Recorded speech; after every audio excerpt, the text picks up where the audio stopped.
Hello, it's Skycatlive. What's up, guys? It's 8:30 in the morning on a 5/12. That's a May 12th. It's 8:30 in the morning on 5/12. That's a Monday. I love you guys, and I'm here to play some video games. Don't have much more to say to that other than I had to get up to go see my PCP at 6 in the morning today after going to bed at like 1 a.m. or something. So I've had like 5 hours of sleep. I'm tired, and it's going to be a slow day for me because I only got like 5 or 6 hours of sleep. Ugh. And so I am going to work. I love you guys. Thank you so much. We'll be playing some Oblivion Remaster and some FFXI and some Eve today. I just got to get it all running and everything.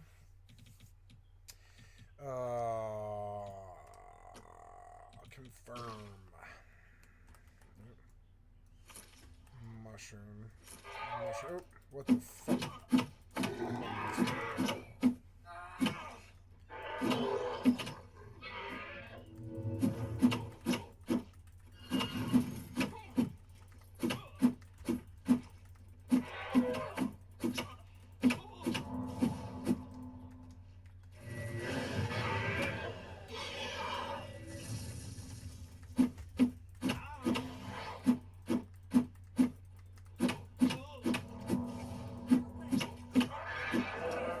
He took my mouse off the screen for some reason and started attacking over and over again.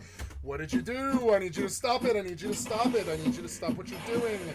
What are you doing, you stupid piece of shit developer? Fuck you. What the fuck did you do? What the fuck was that? What was that? You and your weird spastic piece of shit software developer self. What the fuck's wrong with you? Oh, software developer, you're so goddamn dumb. The weird, shitty choices you make.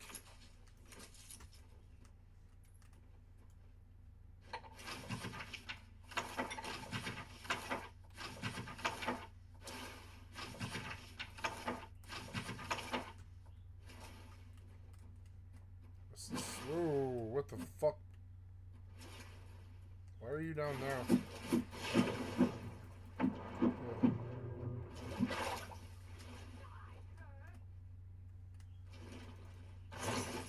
What if I don't want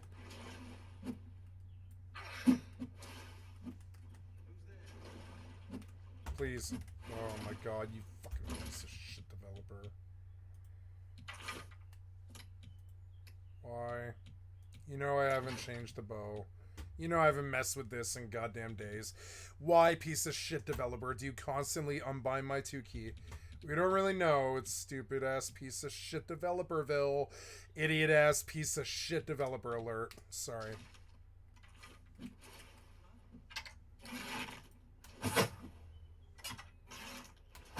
Oh, piece of shit developer. Couldn't you do better than this? No, I don't like you doing that. Don't do that. Look. If you take their shields away, they die instantly. Learning to dispel is a far more, like, useful than most of the other spells.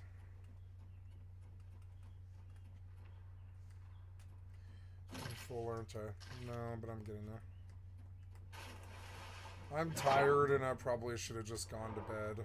God damn it.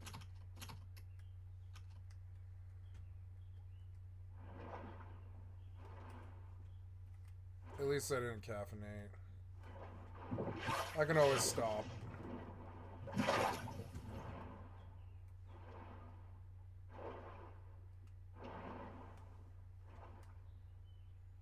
Please go up with the space button. Who's there? I don't care. Shut up, you.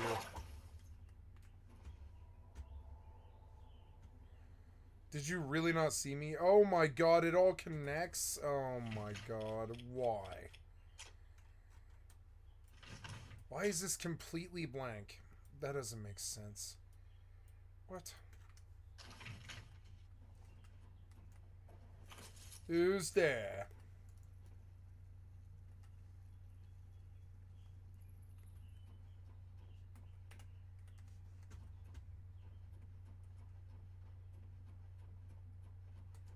What? It's just a moat. That's all it is, and you wasted a bunch of my time. Yes.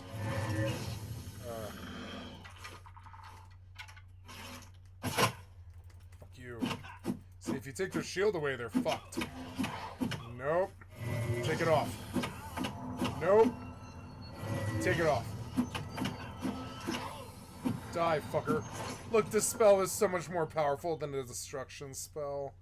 That's dumb, but it makes sense. You know.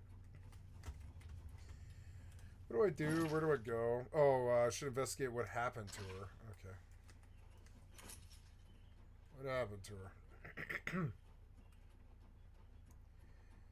Let's see. We came in here. This goes down to the water. This goes over here. And up. Nice. This goes out? Yeah, that goes out. So then we come back.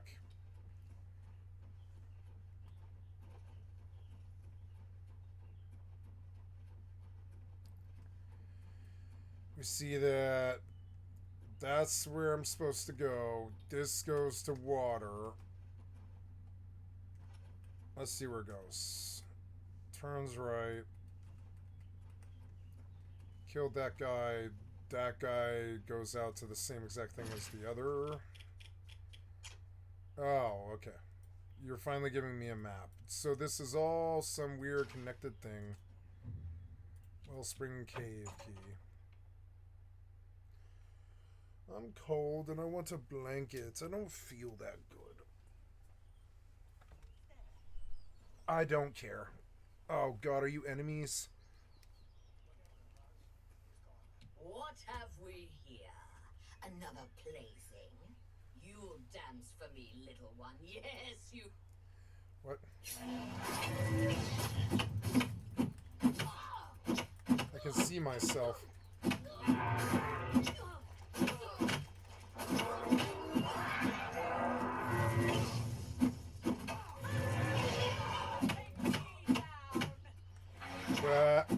With no shield spell, you're fucked. What are you gonna do?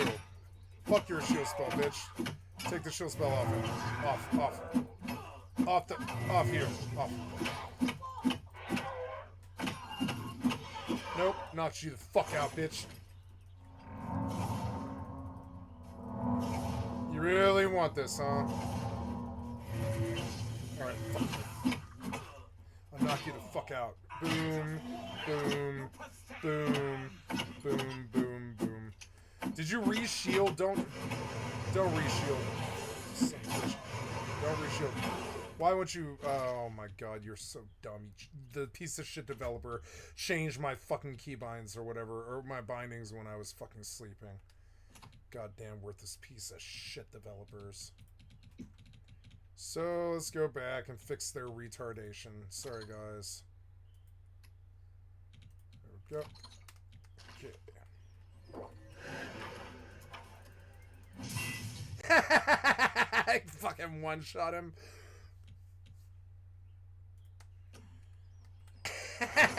It's like pulling out a shotgun. Fuck you. I have no sympathy for you. You're such bitches. I found Aletta who is dead. That's not too good. What the fuck happened here? Give me this thing. Mine. Okay, now what? Now what do we do? I found Aletta who is dead. Okay, good job. What the fuck else? What else do I do, piece of shit developer? What else do I do? Where am I and why? I'm out on an island somewhere and it all connects, so. Wood door to Wellspring Cave. That went under the water, huh? I believe that, yeah.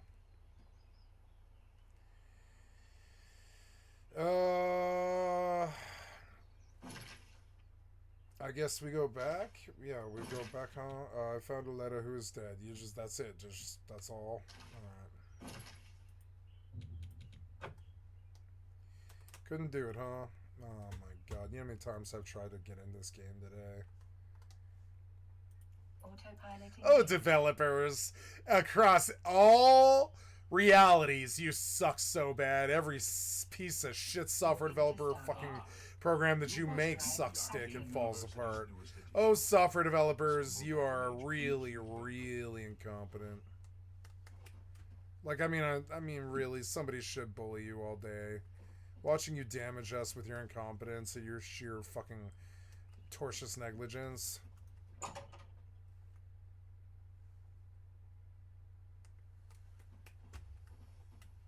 What? Necromancers? Necromancers at the cave? Yoletta. And they've never been so bold before now. Oh, I'll need to speak to the council about this. Thank you. Delmar at the Kiranesium can help you with the staff. See him right away. Now that you have the wood, I don't know what Archmage Traven has against me. I don't know either. I don't care. Lowest prices in all Cyrodiil. I'm sure. Ooh, fortified magicka for 116. Buy that. I appreciate your. No problem. You shall have a true. Fortify magicka is something I can do. Nice. Mage's staffs. Nice. So now we go out there. Can you load this game? Please try. Fellow Magister, may I speak with you? Take care. Fellow Magister. Well met. Autopilot jumping.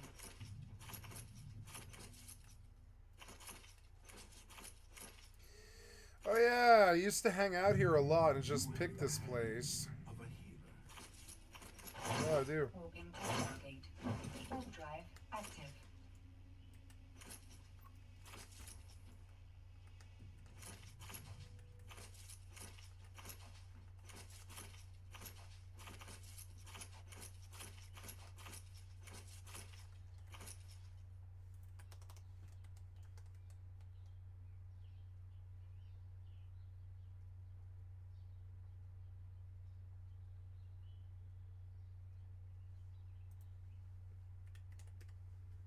I don't know if I can help you, Yes. but I'll try.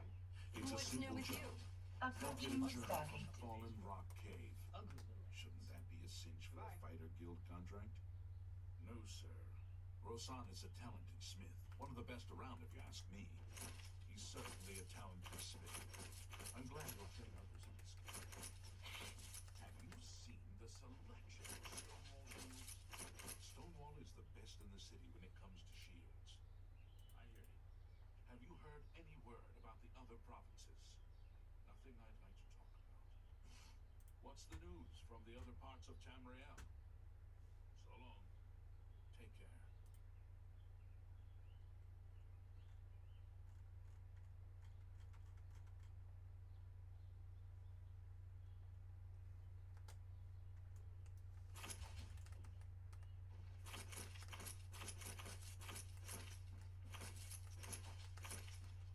Autopilot jumping.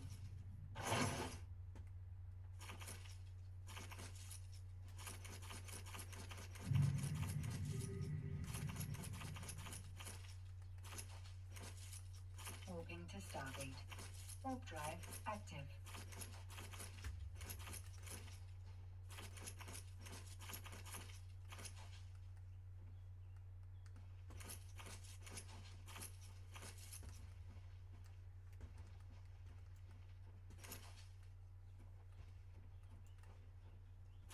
Approaching Stargate.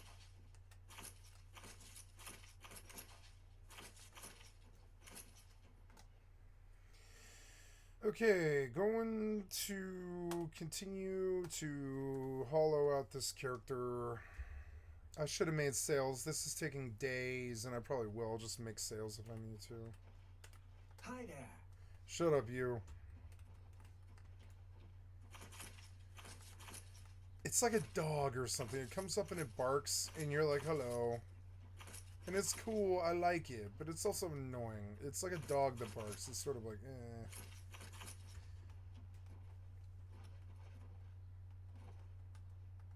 Fellow Magister, may I speak with... Oh, yes, of course.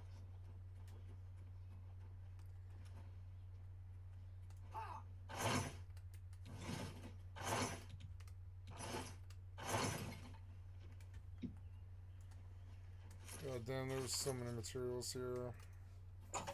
Heronasium. This soundtrack, I really love the soundtrack, but it's the same like 5 songs. How goes it? Wait, I can just take that? What else can I just take? Warping to station. What do you got in there? Ooh, alternative enchanting, but I don't have anything. Do you sell soul gems? Welcome to the... Nope. Ah, yes. This is... Now you'll need to decide what sort of staff you'll... Enchanting staves can be a tricky business. Let's start with the school. Which appeals most to you? Very well.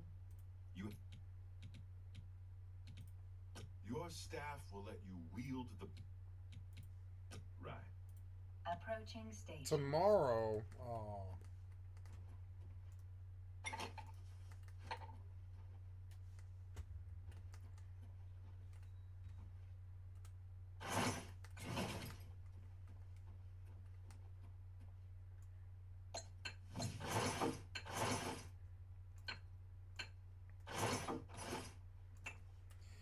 Can I cast Soul Trap on target now? I don't have Soul Trap. How is that fucking possible?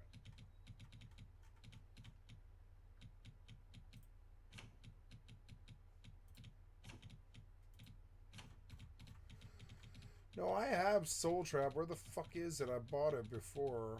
Oh no, it's Superior Soul Trap, but it's too expensive. So let's go look at a cheaper Soul Trap spell so I can enchant it to my bow and I can start making money. So, where do I go? Docking permission requested. Docking request accepted. Let's see. I need Oblivion Remastered. Autopilot disabled. I forgot Waypoint reached. to do that. Oblivion Remaster. Okay. And we're gonna check the tablets and see if it can connect now. I doubt it. Can you do it? No. Why can't you do this? You're so dumb. What's your problem? Is it because you're not connected? No, you're connected. You just can't do this. Why? So dumb. Oh well. What can I do?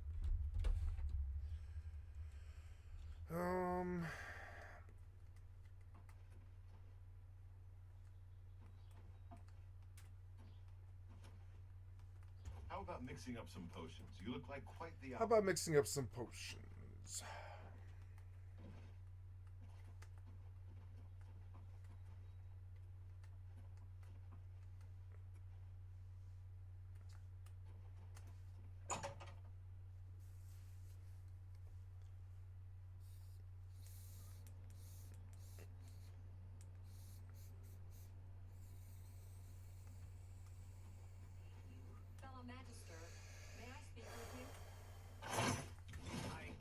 Shut up, you. How much of my precious time you need?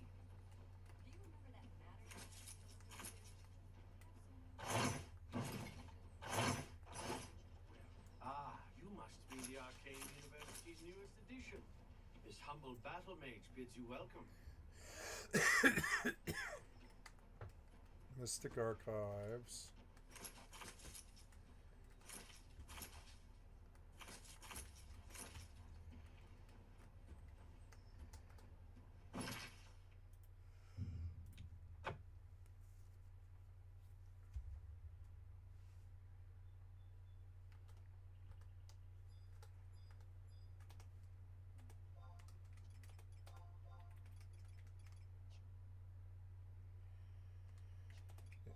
In storage, she's got a lot more yellow jars, and in storage, she has a lot more yellow jars. She's got whole stacks of things that I meant to sell. Did I meant to sell some of this? Both Yeah, fields well, let's of go the sell Arcane some of University this. is Oops. looking for someone to chase the bandits from Camp Hales.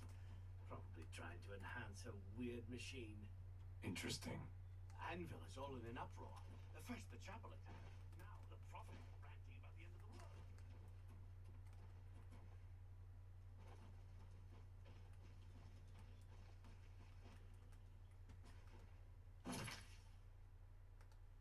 Oops.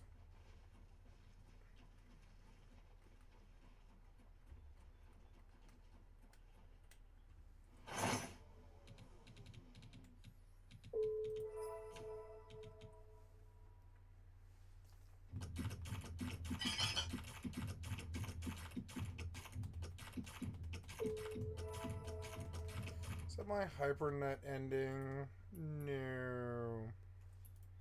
Didn't I just do that? No.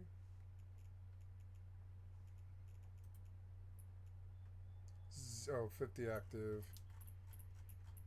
Is it all gonna end now? Yeah, it's all gonna end now. No. No, I have to do more work. No, more work.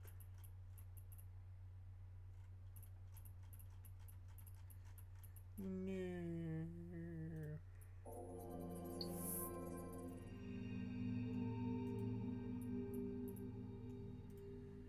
Damn it.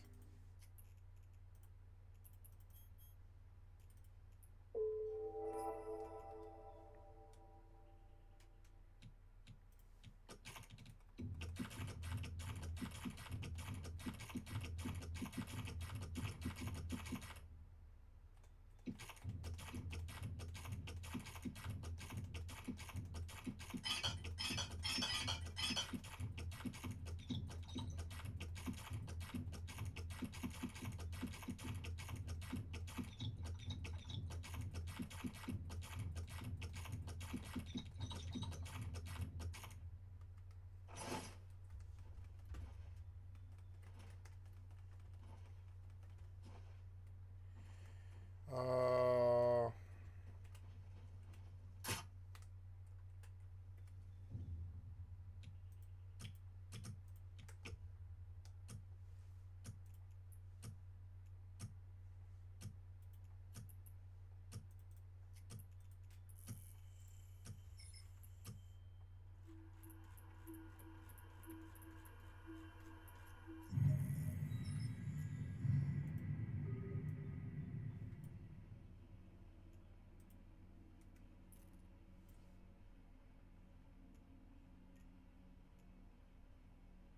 Autopilot engaged.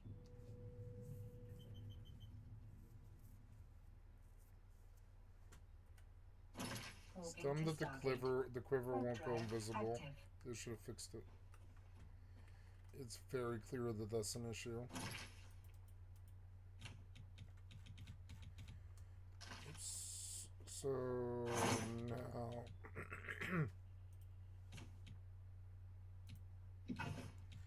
Wait. Oops.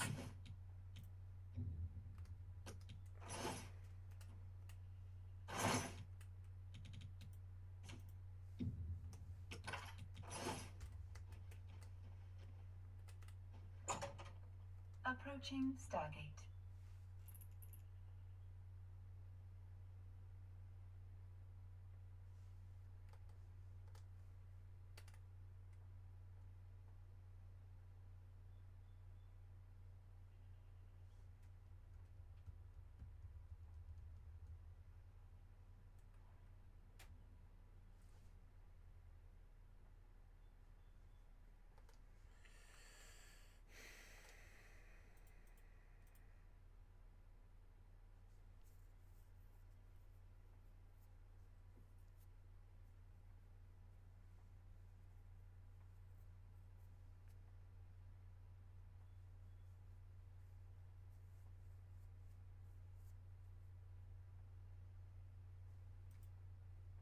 I've made the point in past work, I'm sure I'll make the point in future work. Making the same point is something I'm particularly adept at.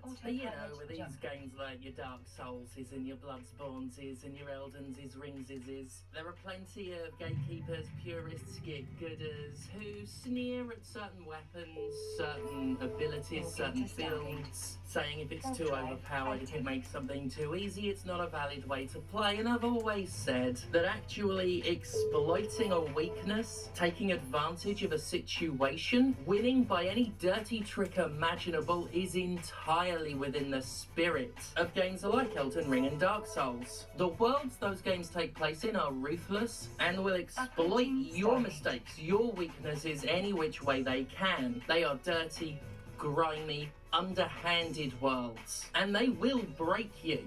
So why not break them back? Games, after all, were made to be broken. The lobster isn't an every week thing, by the way. I do really like it, though. I love it when games are broken. Not like broken. Not like a Bethesda game. Lord, no, not like a Bethesda game. Oh wow, I literally just got a pop-up on Windows about Xbox bloody gaming. Fuck off, Microsoft. I'm not giving you $80 a game so you can spend it on war crimes. I mean, I love it when games are breakable. If not by design, then certainly in a way. So you can that both spend the it on developers war and the players crimes. are okay Oh. And you think it's kidding? No. with. We're talking about classic game breakers. We're talking overpowered weapons. We're talking Or system-shattering I don't characters. know. Jim is... I don't know. We're talking hot cheese action. Done wrong, game breaking can lead to a quite literally broken experience. A combat system trivialized into meaninglessness, mechanics reduced to a skeleton of rote repetitive inputs, you know, like a Bethesda game. Done right, however, and my word, there are power fantasies, and then there are power fantasies. Broken brilliance! Oh, that's mild late game gameplay, not story gameplay. Spoilers for Claire Obscure ahead. Not to keep banging on about Claire Obscure Expedition 33, but its embrace of ludicrous damage output and excessive decadent power gains has filled my heart with joy. You know how in a lot of RPGs the endgame opens up, gives you all these opportunities to get more and more powerful? Oh yes. Oh my yes. For as unforgiving as Claire Obscure's dodge and parry mechanics can be, that game reaches a point where, with the right builds, you can casually toss out tens of thousands of hit points worth of damage a turn, sometimes passively, and every single character has multiple potential builds with which to create multiple party configurations that can get you there. Or, you know, Mael. That's it. That's the entire strategy. Mael is the strategy. Final round. Fight. Final round. As I write this script, I've just got done laughing at having gotten the character of Mael to a point where she deals over 6 million HP in damage before anything else gets a look in. It's quite simple. Equip her with all of the passive abilities that raise a character's damage the less HP they have. Use the move Last Stand, which changes Mael to her most powerful battle stance in exchange for losing all of her hit points. And then laugh.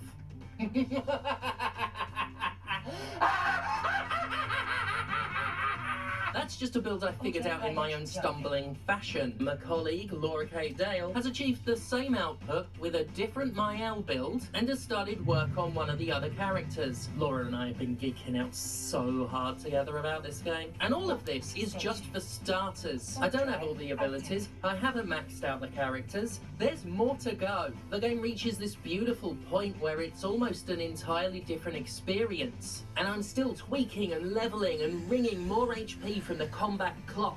It's the kind of thing a lesser developer, a weak developer, would view as far too OP. They'd have patched that kind of thing out weeks ago already. Sandfall Interactive not only allows for it, the studio is reveling in it. The entire point of the endgame seems to be the dismantling of everything that's come before. Oh, and something's just hit me.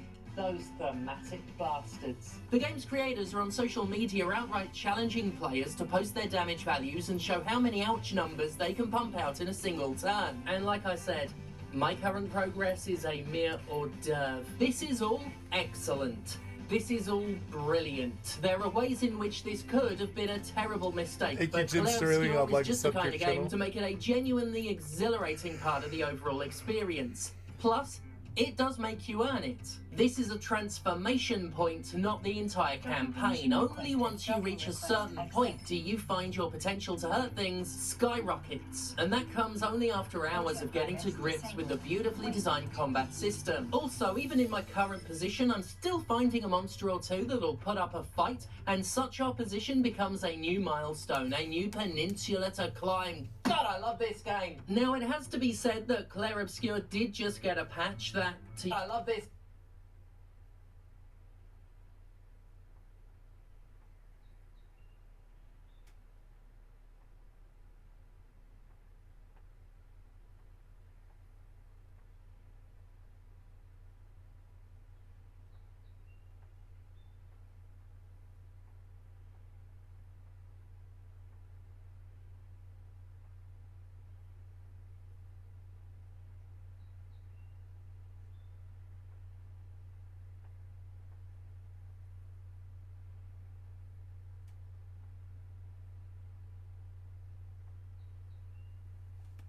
Game. Now, it has to be said that Claire Obscure did just get a patch that, to use the parlance of our times, nerfs perhaps the most brutal move the game has. And this is fine too. If anything, it just reassures me how deliberate a formula this battle system has. We'll talk about nerfing later on, but to the point about this game in particular, the move Stendhal just got a 70% damage reduction, and in a game full of OP moves, it's still perhaps the most powerful move in the game.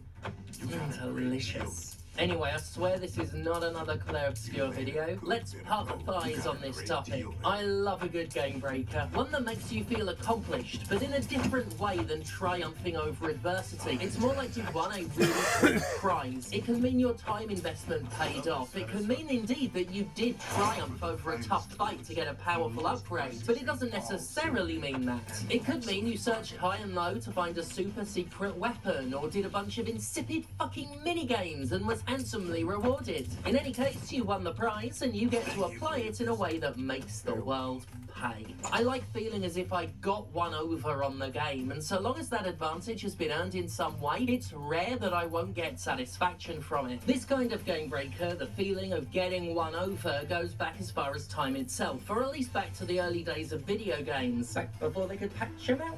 I'm sure most of you could point to any number of favourite games that feature weapons, items, abilities, characters or classes that bust the whole thing wide open, tipping the scales so far in your favour that you're laughing until the credits. I'm also sure that some of these scale tippers are a bit of a shame, something that genuinely ruin the experience by making epic fights disappointing, skipping over vast sections, or otherwise sucking out the point. I'm sure some others, however, are very much not that. If I'm thinking of classic game breakers, my mind inevitably wanders to Final Fantasy, if for no other reason than that series is huge and storied enough that it's a good place to start when you're thinking of anything. Want examples of storytelling? Think Final Fantasy. Want examples of progression systems? Think Final Fantasy. Do you want ridiculously kissable boys?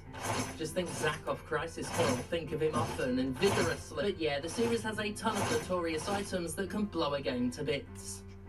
Just like how I want to play. Perhaps the most famous of the series, if not video games as a whole, is Knights of the Round, Final Fantasy VII's ultimate summon magic. It takes a huge time investment to acquire, tied to the whole chocobo breeding stuff, but in exchange for the graft, you get an attack that is a huge time investment to sit through and fucking watch, if I'm honest. But in exchange for that graft, you get, well, this shit.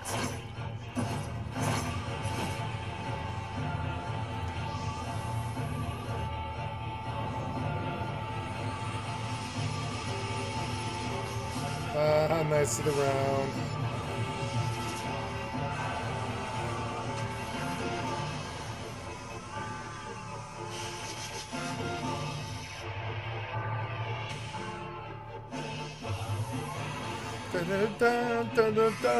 So then you cast this 8 more times with W summon. And like, yeah, 45 minutes later, you're 1/10 of the way through the fight, and 7 hours later you're done. And so you just apply your Turbo Fire controller and you go to school. And I did this many times to beat ruby weapons and omega weapons and stuff. Like, people think of this as the top peak of gaming. I think of this actually as the dregs of it, the dregs of gaming.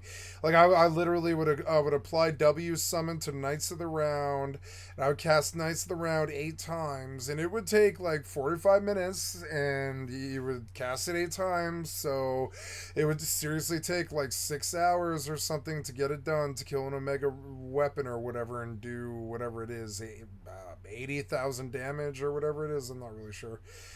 And like 80,000 damage, I believe. Yeah. Autopilot engaged. Oh, set destination. And you would go to school, and yeah, sometime about 2 hours before you got home, if your PlayStation didn't melt, or the power didn't go off, or your parents didn't shut it off, or didn't figure out that it was on, you could you could beat this boss. There's a reason why the timer's running in the lower right corner. And I think if this is, like, I think a lot of people like this, and I liked it the first time I did it. Yeah, I was like, oh my god, so epic, so cool. It's like, it takes hours, but it kills the boss, you know? And I was like, oh, I understand this game. I think this is a really good game.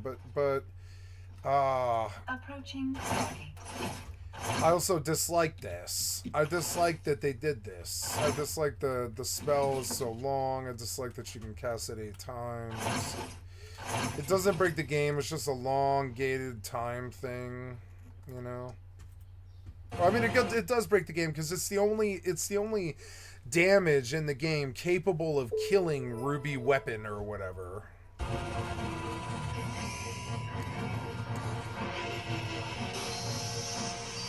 You can try and kill Ruby Weapon, but as I remember, and I don't remember what the fucking, I think it's like Breakgaw.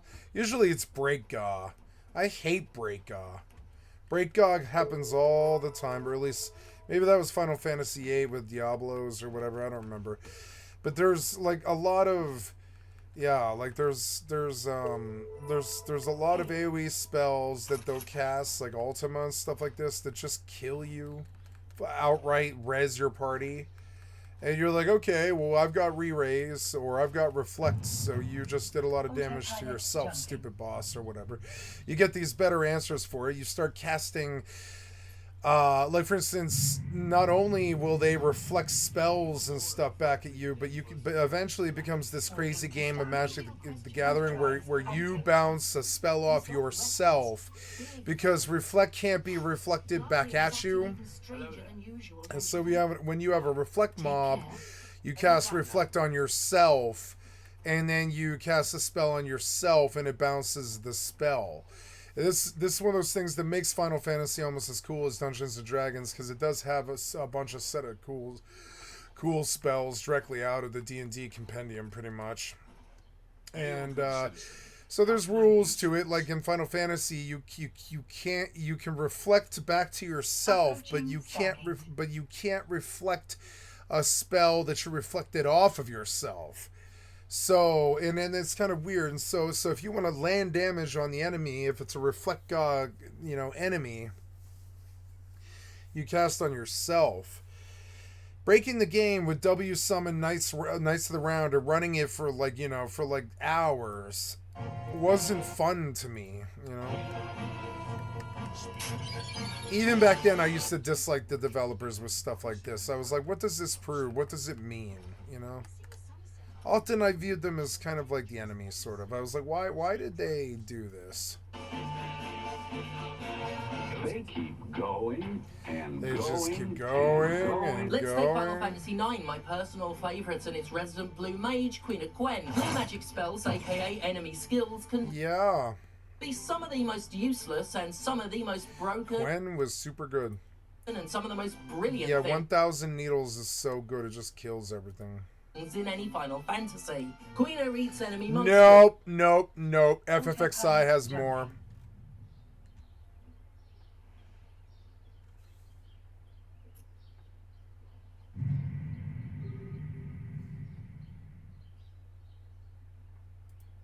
monsters, because they do what brilliantly skills can be some of the most useless and some of the most broken and some of the most brilliant things in any Final Fantasy. That's true. Queen eats enemy monsters because they do what they want. You have problem and can gain a range of attack and support skills in the nomming. Such absurdities include level 5 death, which instantly kills enemies whose level is a multiple of 5, up to and including monsters designed to be among the hardest. like Final Fantasy really was an RPG. It was super good. It actually had cool RPG stuff. Yeah, like that. Encounters in the game and an entire dungeon where everything is leveled to die. There's also one of my series favourites, Mighty Guard, a significant physical and magical defense boost that I always make sure to get as soon as I can, and the Limit Glove, which always hits for max damage if Queen is kept at 1 HP. Barely a trade-off when you're killing shit quicker than it can hit you. Final Fantasy X has Riku's Limit Break as a particularly infamous example. She gets an ability, Mix, that lets her combine various items from the player's inventory to acquire different results in battle, and if you know the right cocktails, you'll kick anything you fight right in the cock-tail. Trio of 9999. That's 4. He's absolutely brutal, giving any character the ability to hit all the 9s with every single action they take, which includes healing via meager little potions. And of course it works with multi-hit attacks, chewing through most story bosses with absolute ease. All 3 of these games have plenty of other breakers, some carrying you only up to certain points, others easing the late game after you did the work to get them. Like Claire Obscure though, no matter how much they might break things, they were earned in some way. Or at the very least, the games themselves have so much more to offer that breaking a system doesn't mean ruining the game entirely. It's not the only way to do game breakers well, or if not well, in a seriously entertaining way. Wait, what's that sound? What do I hear approaching with all speed? Is it? Yes, I think it is. I see it. I see an excuse to talk about Sengoku Basara, and it's hurtling right to fucking toward me.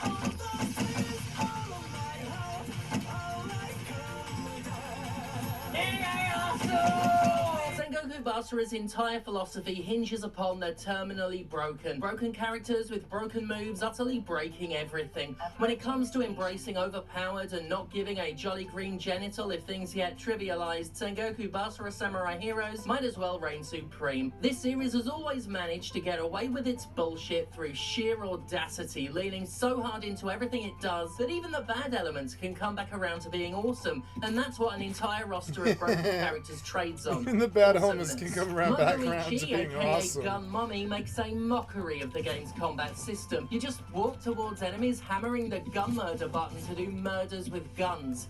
And it's awesome. It's so over the top and looks so cool that it never stops being entertaining. And so many characters are like this, just gorgeously animated death machines who make up for a lack of challenge with an overwhelming abundance of gleeful fun. And who really needs challenge if you're having a laugh, right? This kind of unilateral breakage only works if you truly commit to the bit, however. Sengoku Basara keeps itself from being a yawn fest by presenting its combat in as over-the-top fashion as possible. Magoichi doesn't just shoot a gun.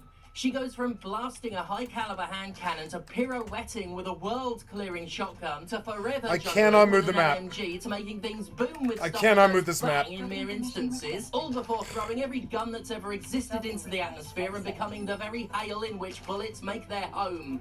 Now that is how you do broken.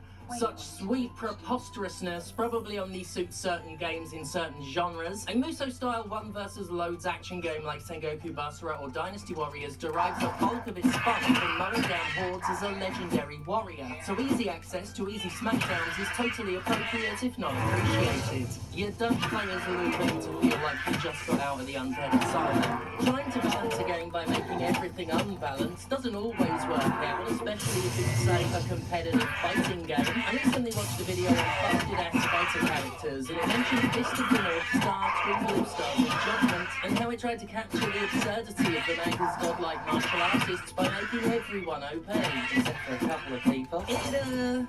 It didn't quite work depending on who you ask. While it has a cult following, it's regarded even by fans as a mess of a fighting game with infinites out the wazoo and, ironically, a whole ton of imbalance. Though with the two worst characters being Hart and Jaggy, it's at least lore accurate to a degree. Oh, Jaggy. You miserable needle-spinning, pillar-swinging, say-my-naming little bastard. Will you ever win? Thing is, the other jank is considered something of a plus to many people. Supposed to be impressed. People may be one of the rare cases of a video game qualifying for so bad it's good status. Arc System Works sort of created a fighting game Sengoku Basara by accident. And I'm not even talking about that time Arc System Works created a Sengoku Basara fighting game. Twin Blue Stars of Judgment is completely banal, nonsensically broken, and fans wouldn't have it any other way. Of course, the unironically good examples of game breaking are single-player experiences, and that's very important. Obviously, it's not fun playing online competitively when your opponent is so overpowered they're treating you like a disposable random encounter. Wow, Brett, get good news. If it's single player though, what's the harm? Who cares if such and such sword or so and so character is, as they say, OP? Well, not potential apparently. But should they? I used to be an obsessive player of The Binding of Isaac, a game that perhaps more than any other cemented my love for roguelike games, as well as my appreciation. Please change spells, cocksucker developer. Please. The fourth time I tried, I was like, nope. Hammer it. Nope. Nope. Hammer it. Nope. Hammer it. Nope. Oh, developer suck dick. Sorry. Take an item that's worthless on its own, like soy milk that increases your fire rate to obscene proportions but cuts your damage down to barely anything. Combine it with something that pumps the damage right back up, and you become the one who spills. Yeah, Binding of Isaac did break pretty well.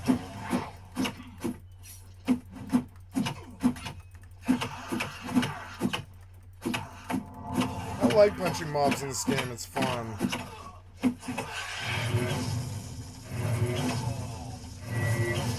Stop enchanting. Fucking dick. Die, fucker.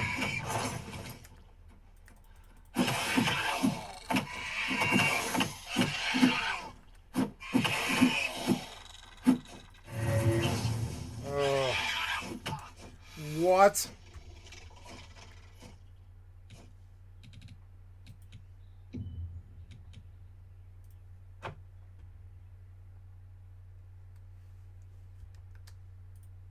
And that's just one of the more basic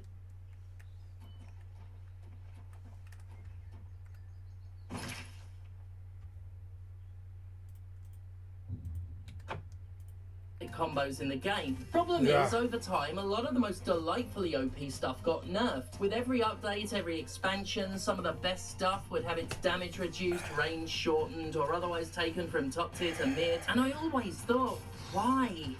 Why do that? It's a single-player game. Broken builds were a huge part of the appeal. Why do that? I like to feel as if a video game pits me against itself, the player versus the game. With Isaac, at times, it felt like it was the player versus the developer. Like Edmund McMillan was trying less to entertain his audience, so much as beat his audience. And nope. Try again. Nope, you fucking changed my shit against my will. Again, Bethesda. I have not told you. Jesus Christ, you're such a fucking piece of shit. Goddamn cocksucking fucking idiot developer. Jesus Christ, how many times today have you unbound my goddamn heal spell? When I got the greater heal spell, like I don't know, 10 days ago, I bound it to my fucking 1 key. I've not changed it. You have constantly fucking constantly taking it off my bar. See, there it is, off my bar again. Your piece of shit, clueless cocksucker shortcut bar is goddamn dumber than you, Bethesda. Fuck you. Piece of shit, shitty developer. Piece of shit-ass cocksucker developer. Please stop taking my spell off my goddamn bar. You know I haven't taken this spell off my bar. Please stop taking it off my goddamn bar.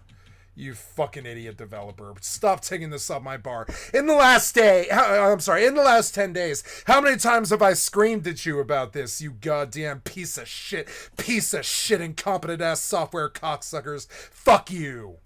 I'm back here changing it again, because this sucks dick like you. It sucks dick like you, piece of shit developer. Fuck you.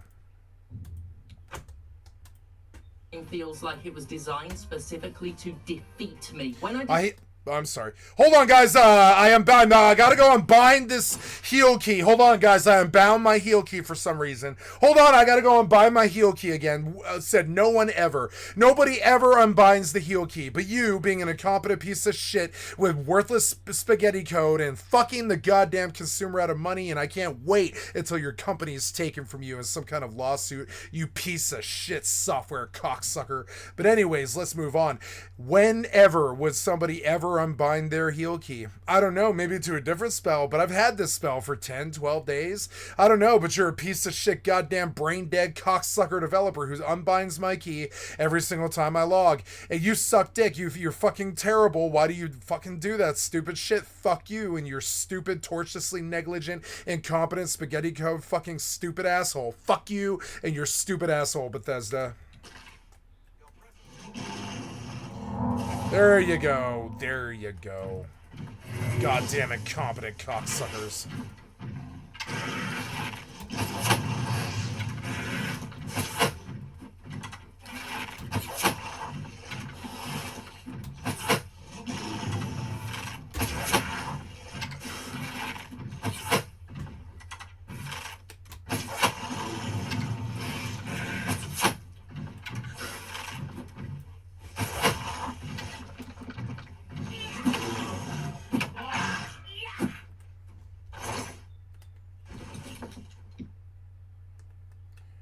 Is that guy? He didn't summon this, did I? Or did he? Did you summon this?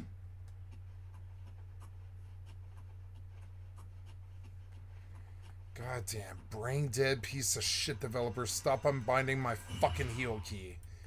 Goddamn inept pieces of shit. Fucking hate you so much. Fucking go live like this, you fucking cocksuckers. You go live like this, you should be in jail. Goddamn fucking junk artist thieves. Described Claire Obscure's embrace of game breakers to Phoenix, they said it was like the devs said, enjoy your toy. When I explained how other games nerf such things, they said, at that point, you've got to ask whose toy it is. Is it your toy or the developer's toy?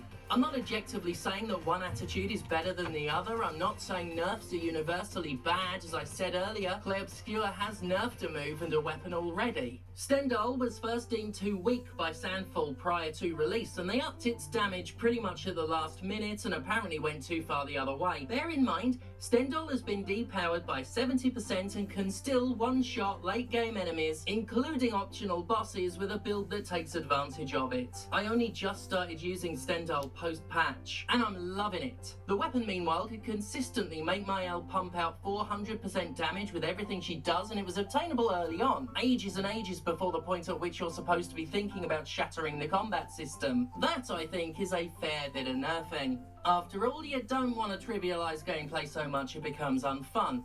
I still remember what happened with Deathloop. Good point.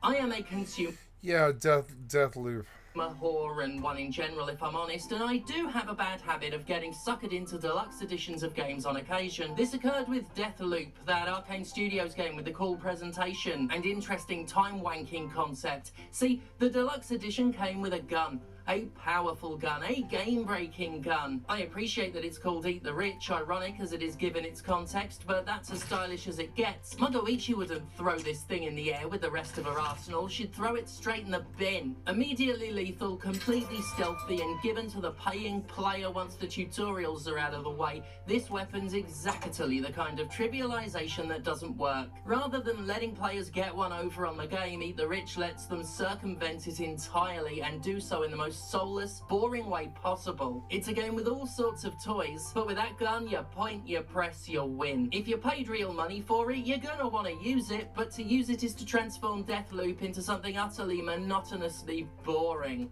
I should add, Eat the Rich is a variant of a weapon that can be found in-game, the Tribunal, which is still a game breaker, but isn't handed to you immediately, although it still does make the game really boring. And ideally, whether it's paid or not, you don't want your game-breaking items to be boring. Certainly not if they're coming at the expense of mechanically interesting stuff.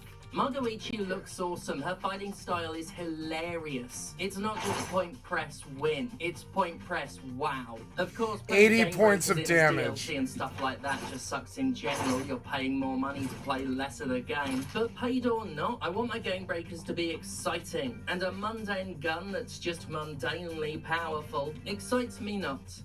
Then there's gameplay that is itself a game breaker simply by being poorly designed. Since apparently I've decided to just pick on Bethesda today, one of Starfield's biggest problems, among so many problems, was how easy you could make it with just a little luck, and I mean hardly any luck at all. You don't have to go hunting for rarities or working to unlock legendary items in Starfield. All it took was me finding one random gun to become the most powerful pronoun haver in the galaxy, capable of easily dispatching enemies at least 30 levels higher than me. Yes, 30.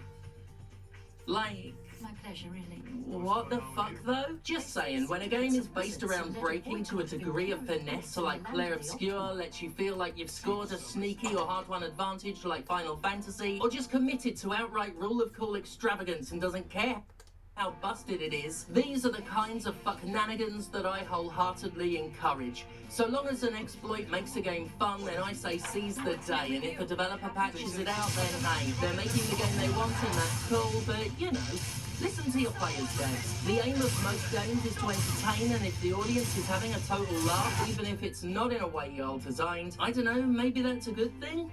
A win's a win after all, and your broken-ass game is what proves it.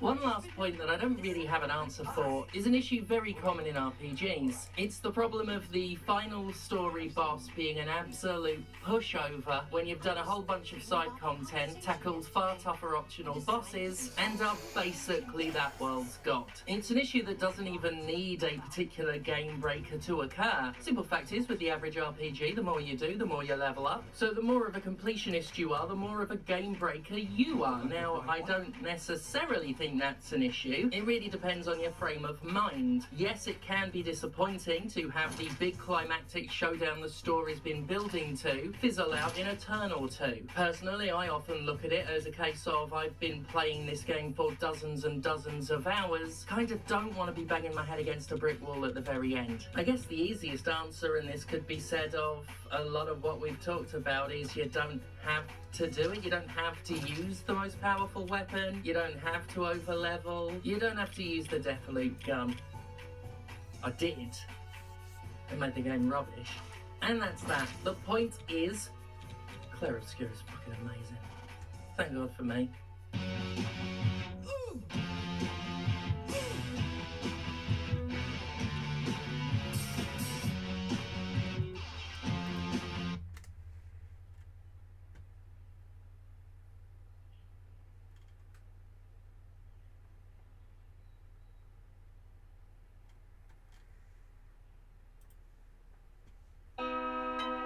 Thank you, Papa Meat. I'd like to slip your channel.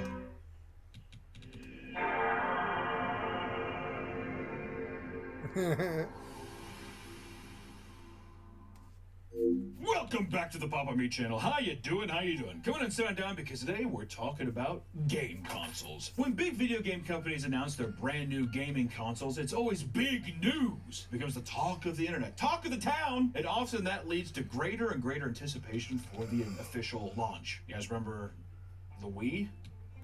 Now they don't even show it on the news anymore. It used to be a big thing where people were like, they're waiting in line to get a what? A PS2? What? What is that? Now they're just like, yeah, of course. You know, it's so normal now. While many gaming consoles have lived up to that hype, there are far too many stories of products that release to an absolute disastrous response. So with that said, let's talk about some of the biggest console launching failures in gaming history. Buckle up, gamers. We're talking about failed consoles. And of course, we can't discuss console launches without first talking about the Nintendo Switch 2, which is one of the reasons why we even wanted to do this video is like a fun way to look. But to just take a trip down memory lane, to take a trip down memory lane, because right now the Nintendo 2 Switch, I feel like, what do you think the response is? I feel like it's been kind of negative. Well, look, here's the thing. People are stoked on it. I think people are just like, there's no difference, and you're just charging more for a bigger screen. Is that kind of and also the games are more expensive too, right? I've seen a lot more negative than positive, but it's the internet. It's a bubble.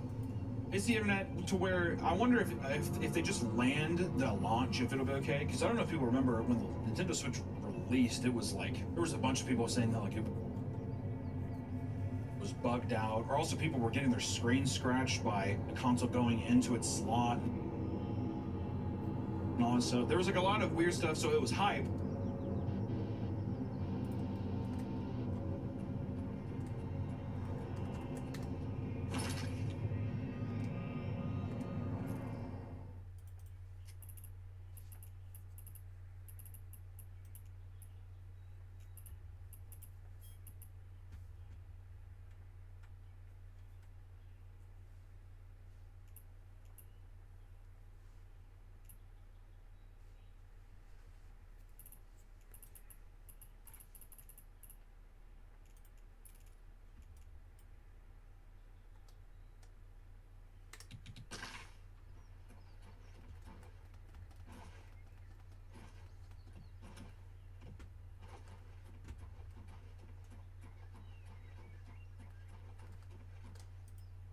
But I feel like when people were actually getting it in their hands, they're like, yeah, my game's like bricked. Which I feel like there's obviously, no matter what, there's going to be defective first models, but still. But while the Switch 2 hasn't released just yet, it's already been plagued with controversy. Starting with the big live stream presentation Nintendo hosted to show off its brand new product. Which, you know, the good of the product is the console itself boasted a lot of big upgrades like bigger, vivid 1080p screen, upgraded Joy-Con controllers, and increased storage. Just general, like, stuff that it should have just happened already, you know? Stuff that the Steam Deck has been doing, I guess, for like 5 years now or whatever. Nintendo's like, all right, fine. Okay, we'll do it. You want a bigger screen? Fine! People were incredibly excited over the games that were showcased, which included games like Donkey Kong Bonanza, which I will say, it does, it looks awesome. Mario Kart World, and a brand new Kirby Air Riders.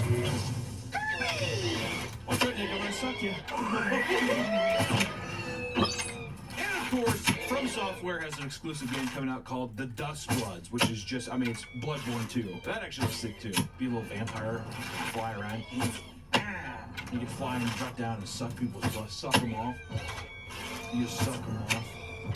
I like how From Software, they're like, did you get to suck them off? Just like Kirby! Just like Kirby! Today's video is sponsored by Magic Spoon. Reinventing your childhood one bite at a time. Magic Spoon is a perfect fit for a variety of diets because it is high in protein and has no sugar. Magic Spoon also has flavors you loved growing up, like fruity, cocoa, and peanut butter. And all these tasty flavors are loaded with 13 to 14 grams of protein and are completely gluten-free. And don't forget, Magic Spoon also has treats. These protein bars are crispy, crunchy, and completely guilt-free. They are the perfect snack to have in the morning after a nice workout. And featuring flavors of marshmallow, chocolatey peanut butter, double chocolate, and even blueberry muffin. Each bar has 12 grams of protein and 1 gram of sugar and 2 grams of carbs. Plus, Magic Spoon also added granola to the mix. Try honey, almond, or peanut butter for breakfast and get 13 grams of protein. Why don't you treat yourself? Use code PAPAMEAT or click the link in the description to try Magic Spoon treats or granola today and get $5 off. You can also find Magic Spoon on Amazon or the nearest grocery store. And Magic Spoon is so confident the product is backed with a 100% happiness guarantee online. So if you don't like it for any reason, refund your money, no questions asked. So click the link in the description or go to magicspoon.com/PapaMeat or scan the QR code on screen for $5 off. Thank you to Magic Spoon for sponsoring this video. Back to the video.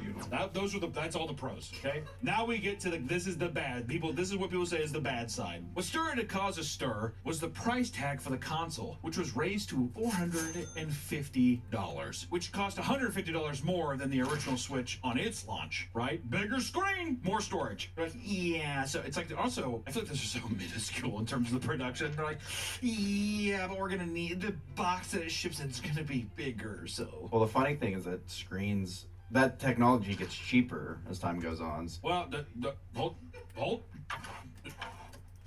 Like David Nintendo standing behind me. And just for a comparison with these, figures, a Steam Deck costs $50 less and has better hardware specs than the Switch 2. So, Really? But you can't play Donkey Kong Bonanza. Or you probably can, because it's a computer and you can just hack it and do whatever you want. Oh, I was gonna say that you'd have to get it ROM, but Yeah, get it Nintendo ROM. doesn't release stuff for PC. Doesn't really stuff for PC. Listen, I'm just saying the gamers find a way. And if you have a Steam Deck, it's having like, I don't know, like a portal gun or some shit, you know? You can do whatever you want. And to add insult to injury, the Japanese version of the Switch will only be $350. Racially charged, dude. Racially charged consumerism. Listen, man, konnichiwa. Throw me the discount, brother. You know what I'm saying? Their games also saw a significant raise in price as well, with some going up to $90 for physical copies. It comes on an SD card. That's another thing. A lot of them are download only, and then some are SD cards that only unlock a code. Which I hate. Like, let me have a physical copy of something. Nintendo, they're positioning themselves with, like, cringe streamers that are like, if we just don't want a game on something, we can just delete it and then no one gets to play it ever again. There's no way to retrieve it. How stupid is that, dude? I don't know. This had many people panicking that this would cause a chain reaction and video games as a whole would see a universal price increase. That's gonna happen. That's just gonna happen. It is. There, people are like, well, people paid $90 to play Donkey Kong Smash Through a Rock. Why? I mean, Call of Duty, the new Call of Duty is gonna be $90, 100%. Assassin's Creed, whatever, $90, 100%. Absurd rumors began to spread about the Grand Theft Auto 6 might end up costing $150. Worth it. Yeah, some people are like, I'd pay it. And I know, and the thing too is people would pay it, you know, because people, they're going to jump through the loopholes. They're like, I'm going to be playing this for the next 15 years. $150 ever and 15 years of pleasure, of pure pleasure. That's $10 a year. Yeah. Nintendo even revealed a console tech demo that would launch alongside the Switch 2, but announced that it wouldn't come free with the console, right? I mean, the demo's going to cost you $10. All right, long gone are the days of in PlayStation giving you demos with a free pizza from Pizza Hut. That's no more, right? Oh yeah, those are great. It was the best, dude. I had this one from Pizza Hut, so sick. I got like a large pepperoni pizza when I was younger. My grandpa got it. We got dinner, and then it came with a demo that had Metal Gear Solid, Tomb Raider. It might have been 2, Kane, Soul of Kane or something, and then also the biggest one, Medieval. Great game. That shit went banana sandwich, is what I did. That was unbelievable. Fans became infuriated with Nintendo for being seemingly much more greedy than they were with the past releases, right? Like our Japanese heroes are being a bit greedy. They're not like that. They're so kawaii. Why? Why are you doing this? You're not American. Stop! For example, PS5 got Astro's Playroom as a tech demo for free. For people living in the U.S., this frustration was amplified after President Donald Trump announced that tariffs would be placed on goods imported from most other countries, literally every other country on Earth. Not most, basically all. It was later revealed by Nintendo that the $450 price tag would not change. Liars. The accessories, however, would all receive a price adjustment with potential for further changes in the future depending on the market conditions. And then there's going to be a day where it's like, okay, the console has to come up $50. Sorry. And the controllers are also at $90 now too. Sorry. Oh my god, sorry. Lastly, the straw that broke the camel's back. Fans were extremely upset that the voice and video chat features will require an online subscription. Not Nintendo! But even with everyone complaining online, the Nintendo Switch 2 sold out in a matter of hours in the United States. And this is just the most recent outrage, right? I wouldn't even say it's not even the biggest. This is just over speculation of what's going to happen, and people are still like, we'll pay it. I don't care. But let's go back in time a bit and talk about older consoles, like when the Xbox 360 released. While the console itself was a pretty massive success, it had its fair share of problems at launch, namely hardware complications. I think they all rolled their eyes and they knew exactly what was coming. A giant red light was shining in their face and they're just like, People were reporting crashes, glitches, overheating, and hard drive malfunctions, and alongside it came the infamous Red Ring of Death, which is so crazy. I just want to say the Red Ring of Death is like the Red Ring made me so angry. Okay. I have more reason than most to hate hardware and software developers, because there was a point in my life... The hell was that? Okay. There was this point in my life where I was addicted to Grand Theft Auto 3, right? This is one of the reasons why I don't like Grand Theft Auto anymore, and I'll tell you why. I was addicted to Grand Theft Auto 3. We were like 16 years old. We were young. We were kind of like middle class kids, and we could afford $729 PlayStation 2s. All of us. My best friends. Jan is dead now, and then there's Sen and Atmana and Baron von Starside and my friend D. There's a lot of people. We all had PS2s. Some of us, we didn't know each other yet. But we all had PS2s back then, and there was the inner circle all had PS2s. And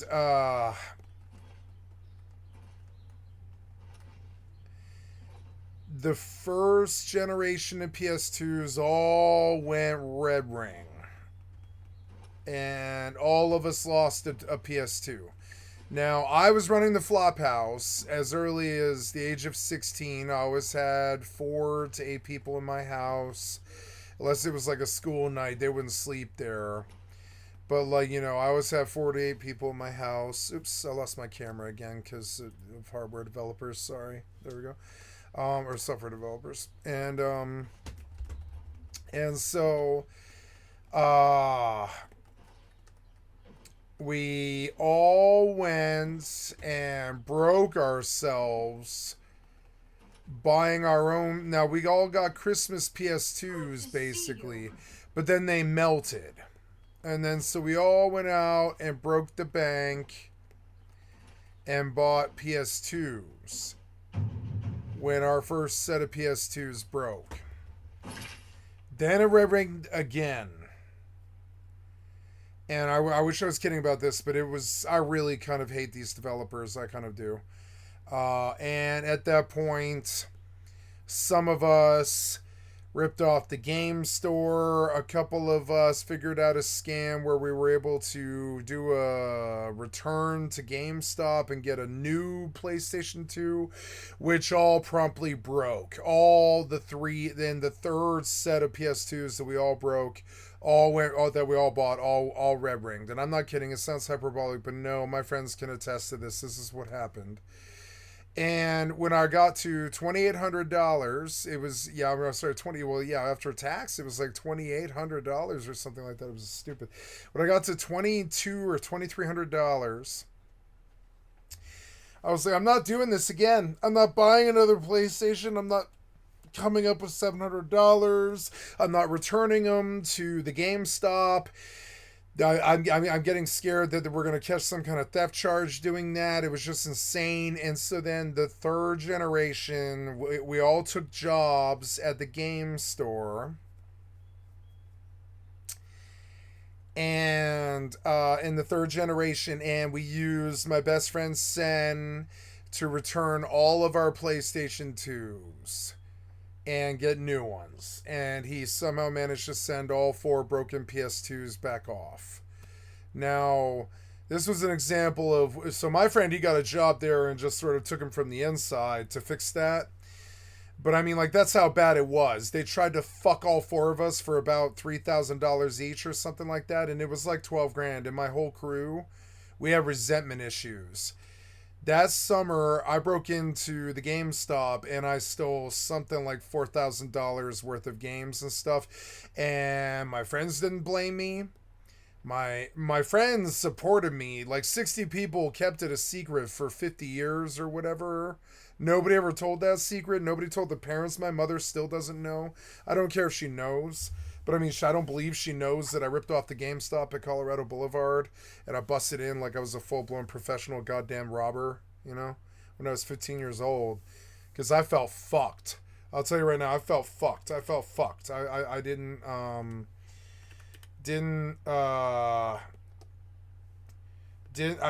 by them, and eventually I just ripped them off in the Dreamcast era because I was like, well, I want to buy a Dreamcast, but it'll probably just red ring.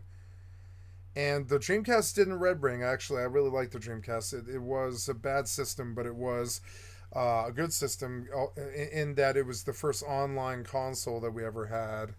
And I did use it online for Phantasy Star Online quite a lot for like 5 years. I did. You know, all of us did. All my friends. And so, and that was my first experience with MMOs, was Phantasy Star Online on the Dreamcast. But, I mean, that was the first set of PS2s. Then we all move out, we all go to college, or we're all like 21, 22, something like that. And we decide to move into an apartment complex down the road from where the high school was, all of my friends and all this other stuff. And it was the Xbox 360 era. And the first set of Xbox 360s did not red ring, the first generation, but the second and third did, if I recall, all the way up until the Elite, and even the Elite occasionally would red ring too. And so I bought. My friend convinced me, not convinced me, but I convinced myself to buy a 360, even though I didn't want a console anymore. I was a WoW player, and I didn't want a console. I thought it was a toy, and I still sort of think of it as a toy. But I bought a 360 on this notion that maybe we could, well, not maybe, but that we could, I really liked the idea of System Link. I thought System Link was just as cool as any MMO. Doing System Link in a house with 4 televisions was actually really dope, and we did it a lot. Like in my house, there was always at least 2, if not 4 television screens out in the living room, and we would do System Link.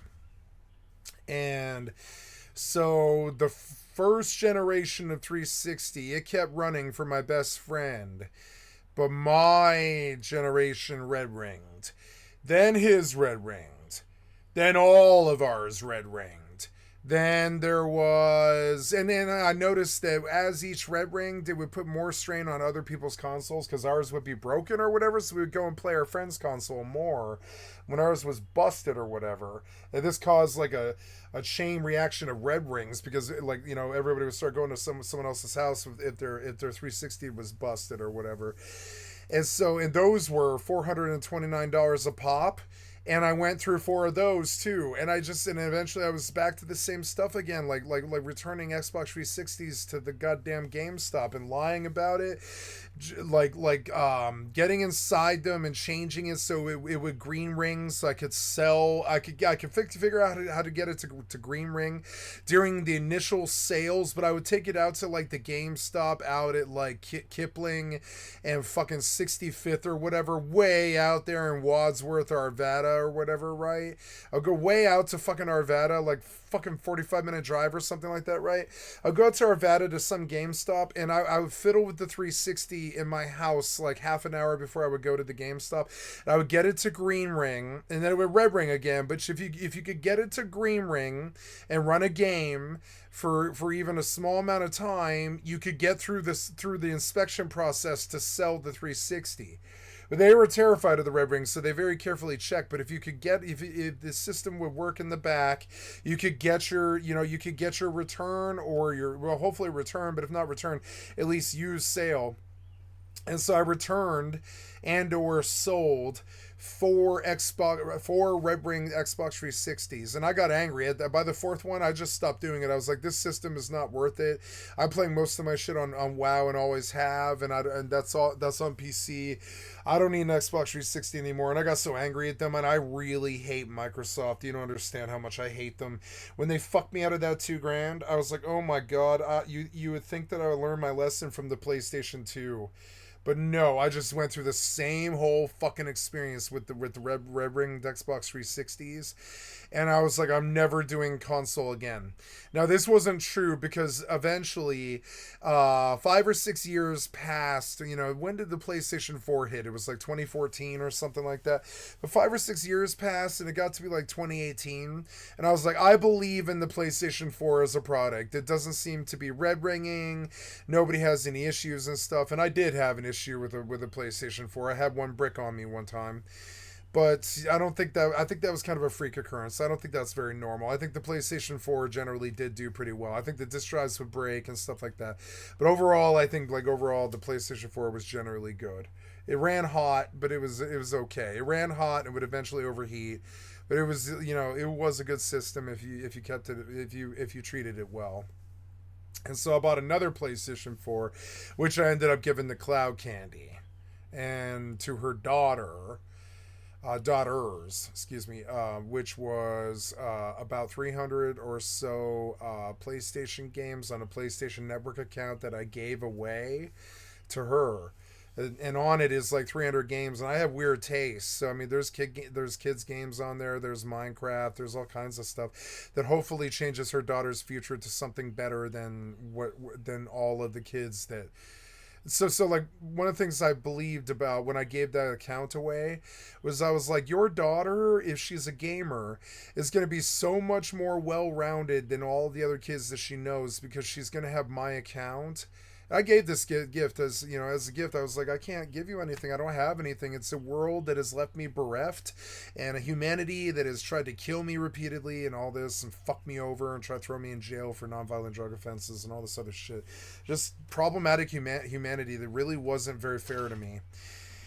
And so I was like, I don't know what I can do for you in this world. I don't have any money, but I do have this PlayStation account that I don't really use anymore, and I'm going to give you this PlayStation account with like 200 games on it. She was like, no way.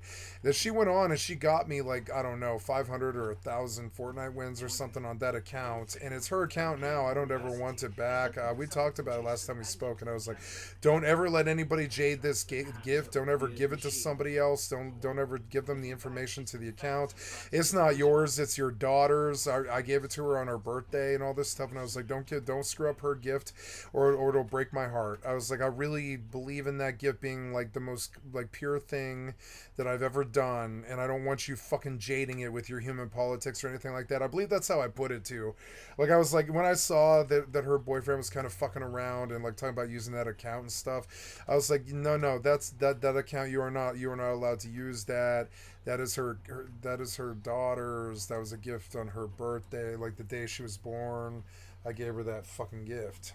And while it was for Cloud Candy, it is a kid's gift. It's a PlayStation account full of kids games. They're all kids games. I think the most mature game there is Red Dead Redemption 2, you know? So yeah, and I mean the whole Final Fantasy catalog for PlayStation's there. Everything SquareSoft ever did for PlayStation 4 is on there. Everything, like everything Metal Gear is there. There's like good games on there. But overall, I also had like 4 years of I kept 4 years of PSN running. So they gave me like, I don't know, like 40 or so free games or something like that on top of all the games that I bought. And I was working for like 30 to 50 bucks an hour there for a while as a taxi driver. So I would spend a lot of my free money on PlayStation cards. I would like start at the end of my shift, I would buy $100 PlayStation card, and I would just get on the store, and I would buy whatever was new, whatever was good. Now I gave that account away. But anyways, and I don't even know why I'm talking about this. I want to go back to the Red Ring consoles. So if you add up what the PlayStation and the fucking Xbox did to me over just 2 generations with from the 360 into from the PlayStation 2 into the 360, I don't ever want to buy a console again. I don't trust them, and it was like $7,000 that just I had to spend, but my whole crew spent that. They hit my crew for somewhere around 34 grand, and I look at them. I look at Microsoft and Sony as like these digital robber baron thieves who came to our, like, basically came and robbed our houses through Red Rings, essentially robbed our homes, essentially.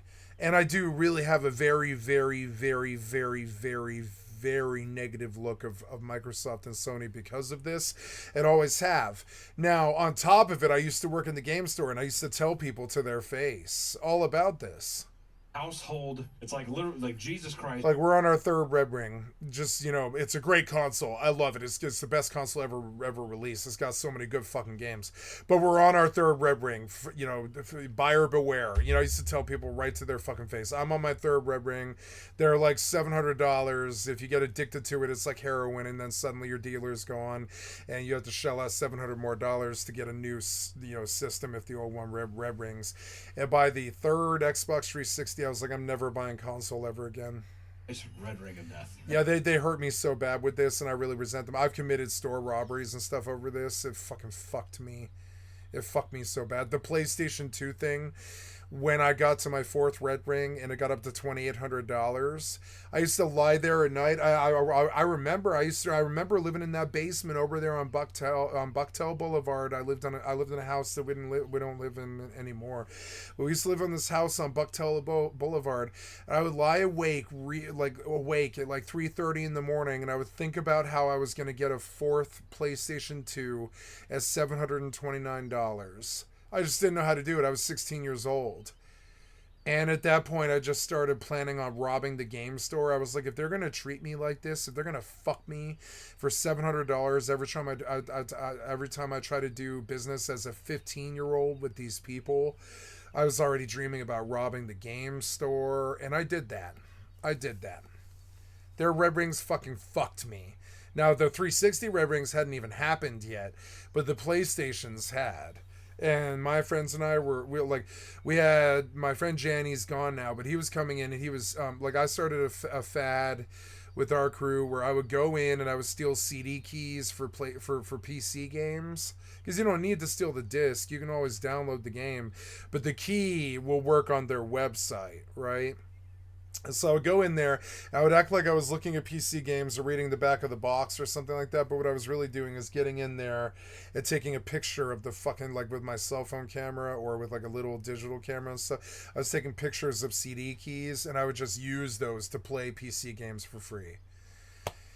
My friend Jan liked that idea, so he started just full-blown stealing games from the store. He would come in and he would start trading in discs for this and trading discs for that and trading games for this, get a $60 game for $15, switch out the cases, that kind of stuff. He was getting good as sort of what I would call abracadabra, essentially, in the store. He was good at switcheroos. He would do switcheroos where he would like come in with a $15 game and he would trade it back out for $60 credit, and it didn't hurt that our best friend was the manager of the store.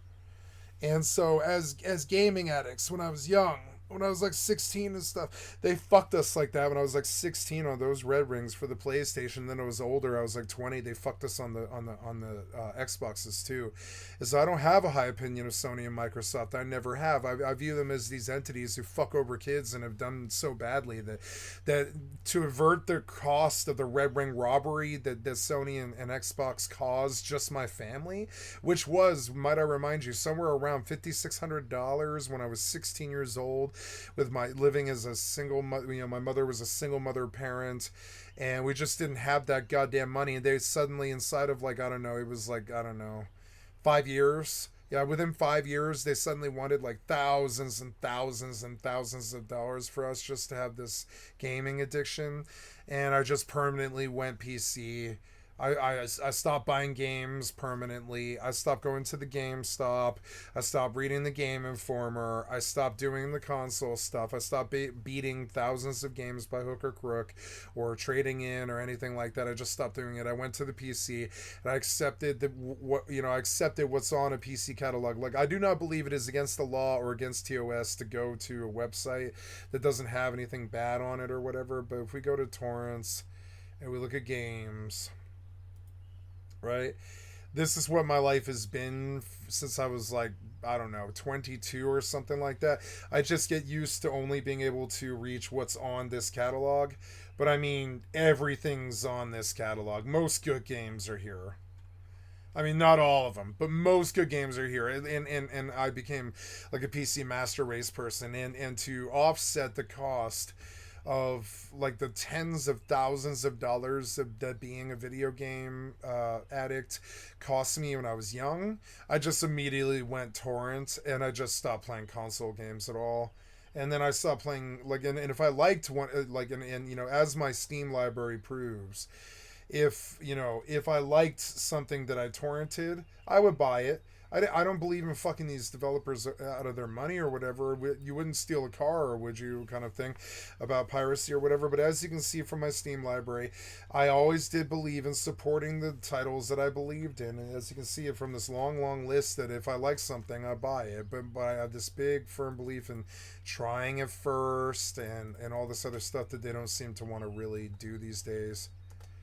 So we'll get off this, but I mean, Yeah, like the word like 360 was such a bad console launch, and I wasn't the only one. I knew many kids who were full blown running like hustle scam rings on Craigslist, trying to pull in busted 360 consoles, fix them up for like $90, and then sell them for 240 used. And there's still markets like that. There's still markets like that to this day. I think about doing stuff like that. Like but I mean, I would have to pull the hardware knowledge of how to pull a 360 apart or a PlayStation or whatever. But if you can fix a PlayStation for like $90 and turn around and sell it for 240 used on a, sell PS5 or something used on a fucking eBay or something, that's a lot of money for something that only takes a couple of hours and some knowledge and a couple of YouTube videos and a couple of forums probably, and the right set of tools. And I did stuff like that for a while. I used to fix Xbox 360s for my friends. I used to get in there and redo the heat sink temp stuff, or I'm sorry, the heat sink the heat sink was what would go wrong with the Xbox 360 Red Ring. So you would have to go in and apply new heat paste gel to the fucking heat sink and stuff, and I used to do that. I used to actually do that to get them to run Green Ring. And they would always break again, because once you void a warranty, I swear to God, once you void a warranty to go in and try and fix a Red Ring, you're just going to get Red Rings, period. It's just going to keep Red Ringing. I swear to God, I think they built that in. If you go in and you void your warranty over a Red Ring, it's just going to keep Red Ringing. I think that's actually something that they did on purpose. And I don't know that, but I mean, that's how it felt to me.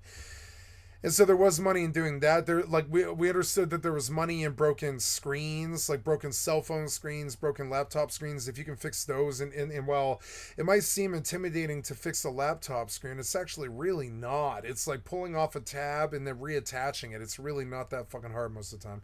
Occasionally you get stuff like with really scary diamond screens that you don't want to do, but overall, fixing laptop screens are not that fucking scary. It's not that scary. It's like it's that because even the parents were affected. I used to do a lot of this, so I have to go to bed early because I have to be up to go, or not early actually. I think it's, I don't know where my phone is. Let's see, where did my phone end up? There it is. I'm under the weather for a couple of days because I have major dental surgery, and I'm not getting out of it this time. Like they postponed me last time, but this time I'm getting major dental surgery in the morning. And so I have to be up for that at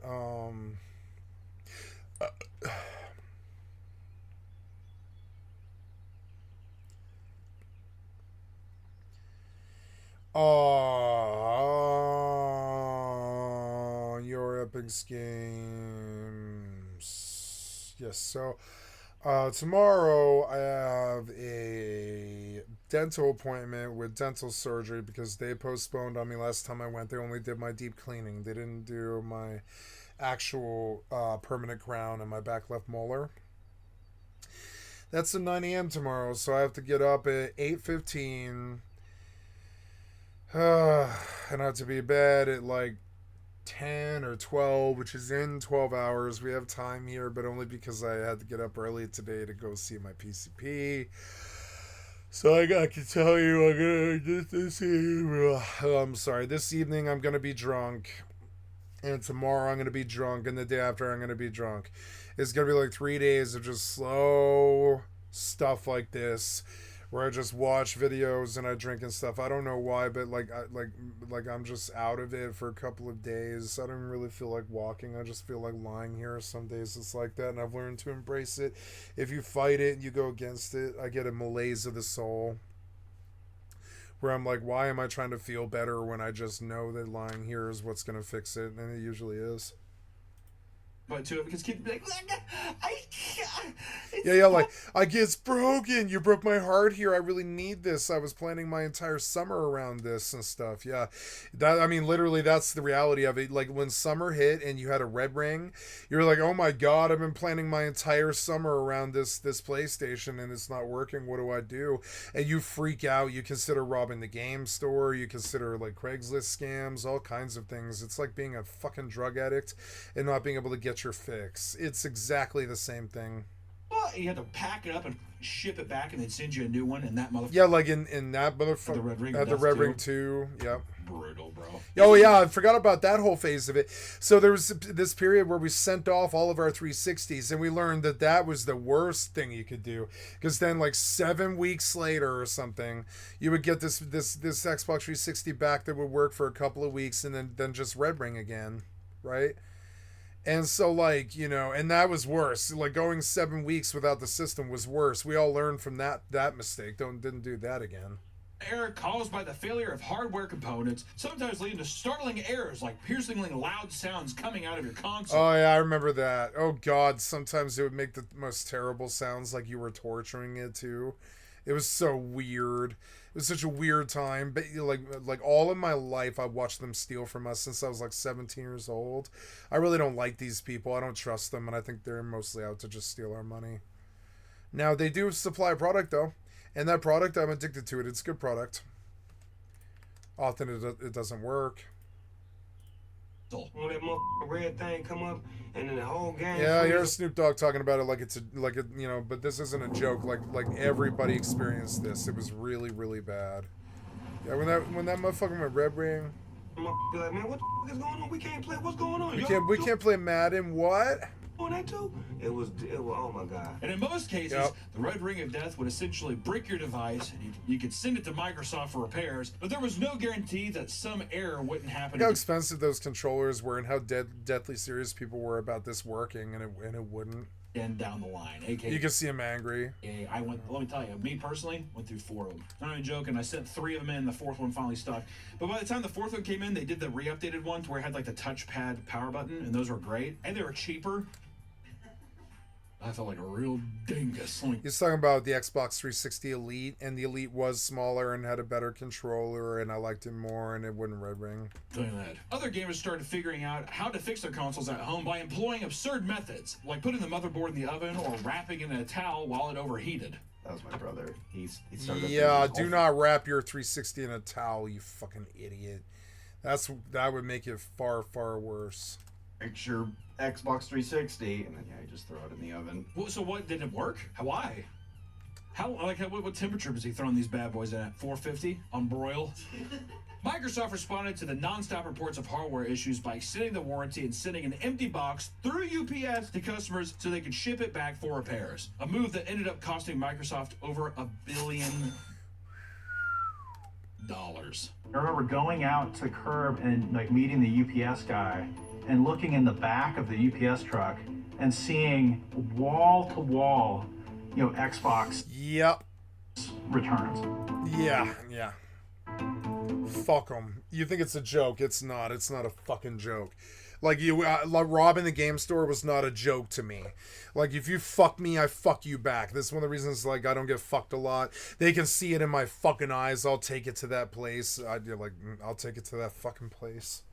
You know? Don't fuck me or I'll fuck you back.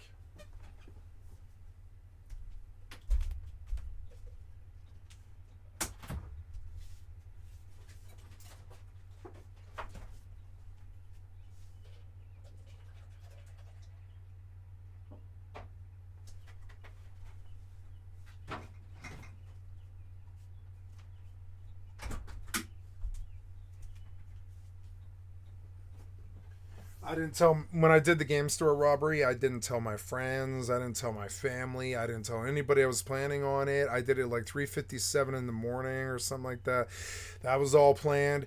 I waited 6 weeks, and every night I'd sit there and I'm like, I don't have a system. They fucked me. I'm so angry at these fucking game stores and these people fucking me over this Red Ring so many times and how much money it's cost me.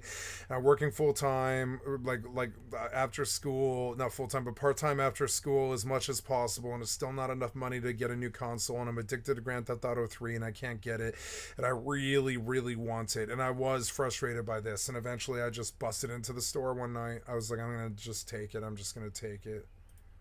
And when they found out about it, I was like, I'm not buying another Dreamcast just to have it Red Ring on me. I was like, I'm not gonna buy another console just to have a Red Ring on me. I know what's gonna happen. And so I just stole my first Dreamcast. I just stole it. the head guy was just like, basically talked to them like, we need to send this out now. And he's like, well, how much is it going to cost? He's like, it's going to cost like 1.5 billion. We have Skyrim and GTA 5.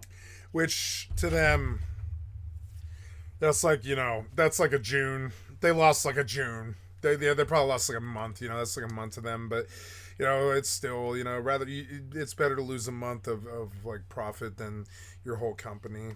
5 coming, we'll financially recover. We'll be okay. It took 2 years and 3 different versions of the 360 until Microsoft was able to fix the problem. They haven't recovered from this. They don't know it. No, I mean, they know it. They probably know it. They know it. They know every cent of it. They know how bad this was. We don't know. We don't know how bad this was for us, for them. We know how bad it was for us.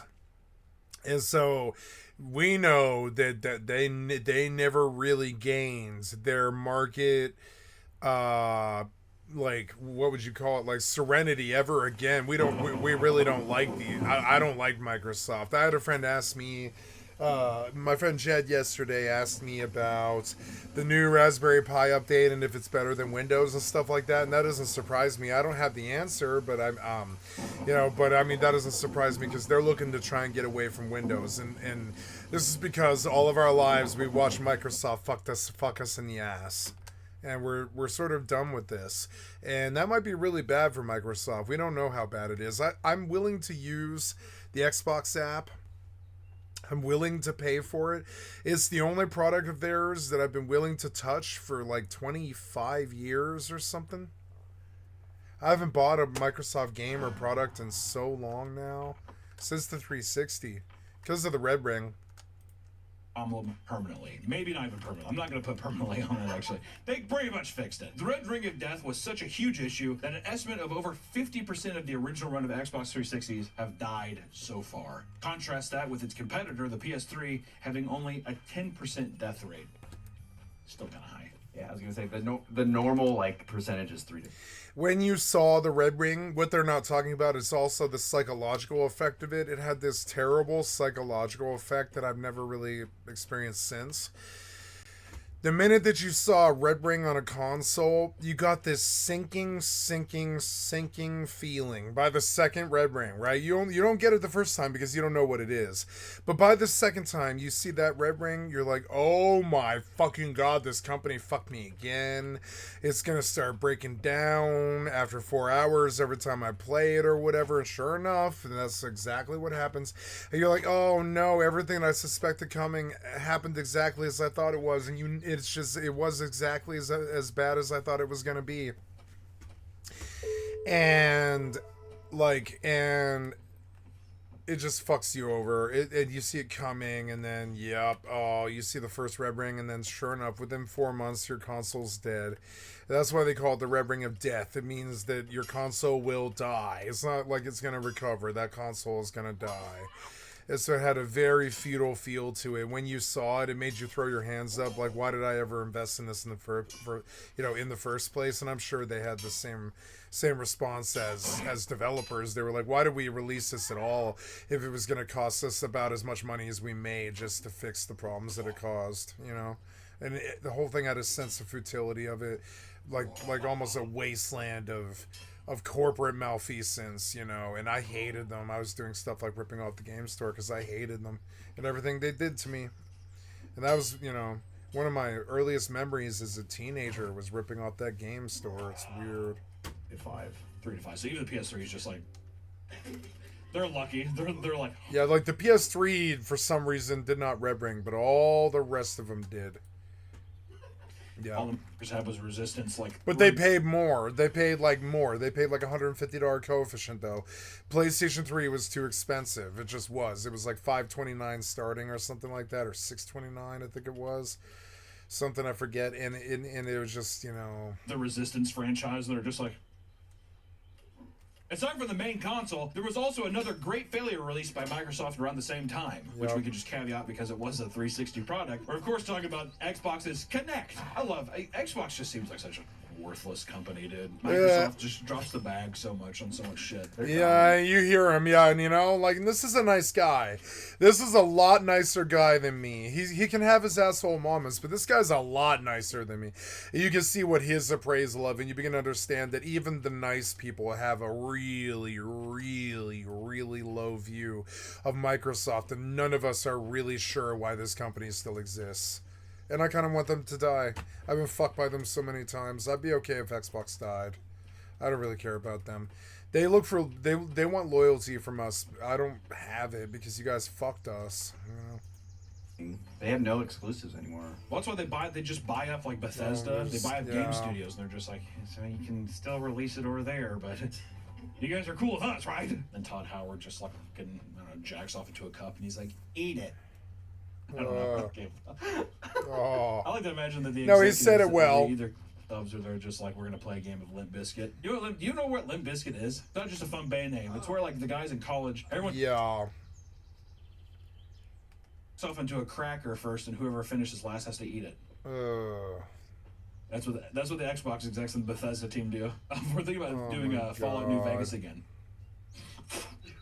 We're playing right then and there. Really, did Oblivion remaster do well for him? Oh, huge. Really? There's a bunch of pictures going around with it's Giga Chad, Todd Howard. Gamers have to be probably the worst fandom, right? Most toxic. Most toxic, I'll say that. Of like, they either love you as a god, or immediately they're just like, kill that motherfucker. Because I thought people hated Todd. And also, he's friend. Did you see that thing with him and Elon on that game panel at E3? So awkward. So uncomfortable, dude. Anyways, the Xbox Kinect was a motion sensing device that was released in 2010 to be used alongside the Xbox 360 for a unique gaming experience, which is one of the funniest. Like, watching the Kinect release is like one of the funniest things. It's like you play as a mom, like talking to like an autistic child, and he's like, did you see that? How he responded? He could tell that Jennifer didn't, that she was not giving him respect. Whatever. It's like so scripted. You know what I mean? There's no way that's what the experience is going to be like. But, my friends, for $150, you could use the Kinect to control games using only your body and voice. This was an attempt to keep the this really, really intrigued us as gamers for some reason. We're like, oh, we can wave our hands instead of using controllers all the time, because their controllers have never been really that good. And we're like, oh, can we use hands instead of controllers? And they were like, yeah, you can use hands instead of controllers. But the games that came out were terrible. None of them were good. I can't remember a single one that was good. Maybe that Wii Sports. Xbox 360, interesting. Wii Sports was okay. And relevant until 2015, according to Shane Kim. My thing is, why would you skateboard in your living room and give yourself obvious ankle problems? Cause that is all I can really see from that, is like you're gonna give yourself ankle problems because you're like air ankling, you're like air ankling a skateboard in your fucking living room. Go outside and ride the skateboard at that point. If you're air ankling to the point where you're probably gonna end up in the doctor's office, just go out and skateboard at that point. There's this point of living room masturbation, basically, is what I think of it as.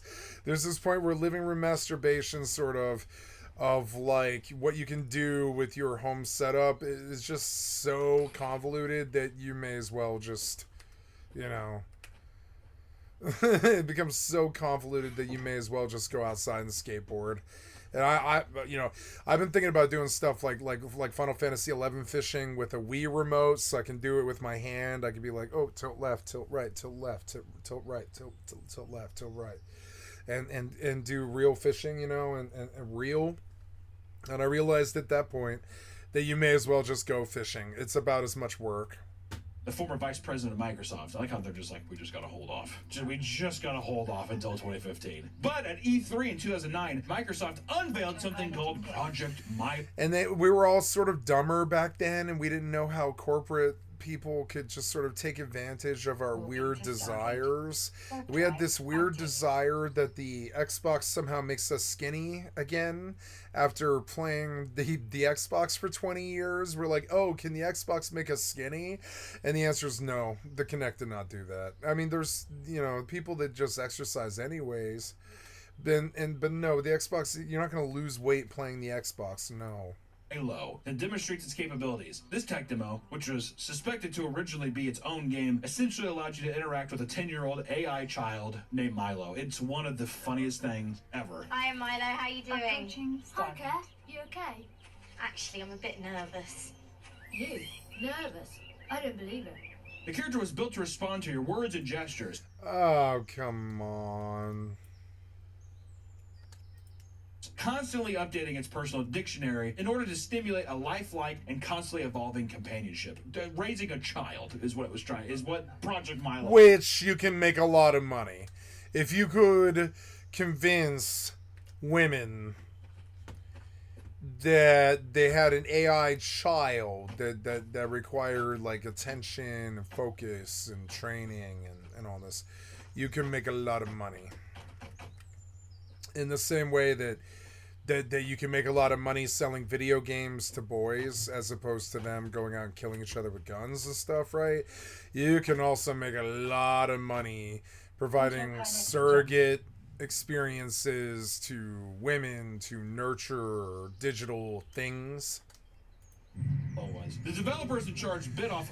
Now that industry has not grown or not grown, but it has not like exploded, but it could, you know, if you found the right way to do it. And I don't know what it is, but if you found some way to provide them a child that doesn't actually cost any money, more than they could chew, making it increasingly difficult to convince Microsoft that the idea was worth prioritizing, foreshadowing the future of the Kinect device. I think once they saw this, they were just like,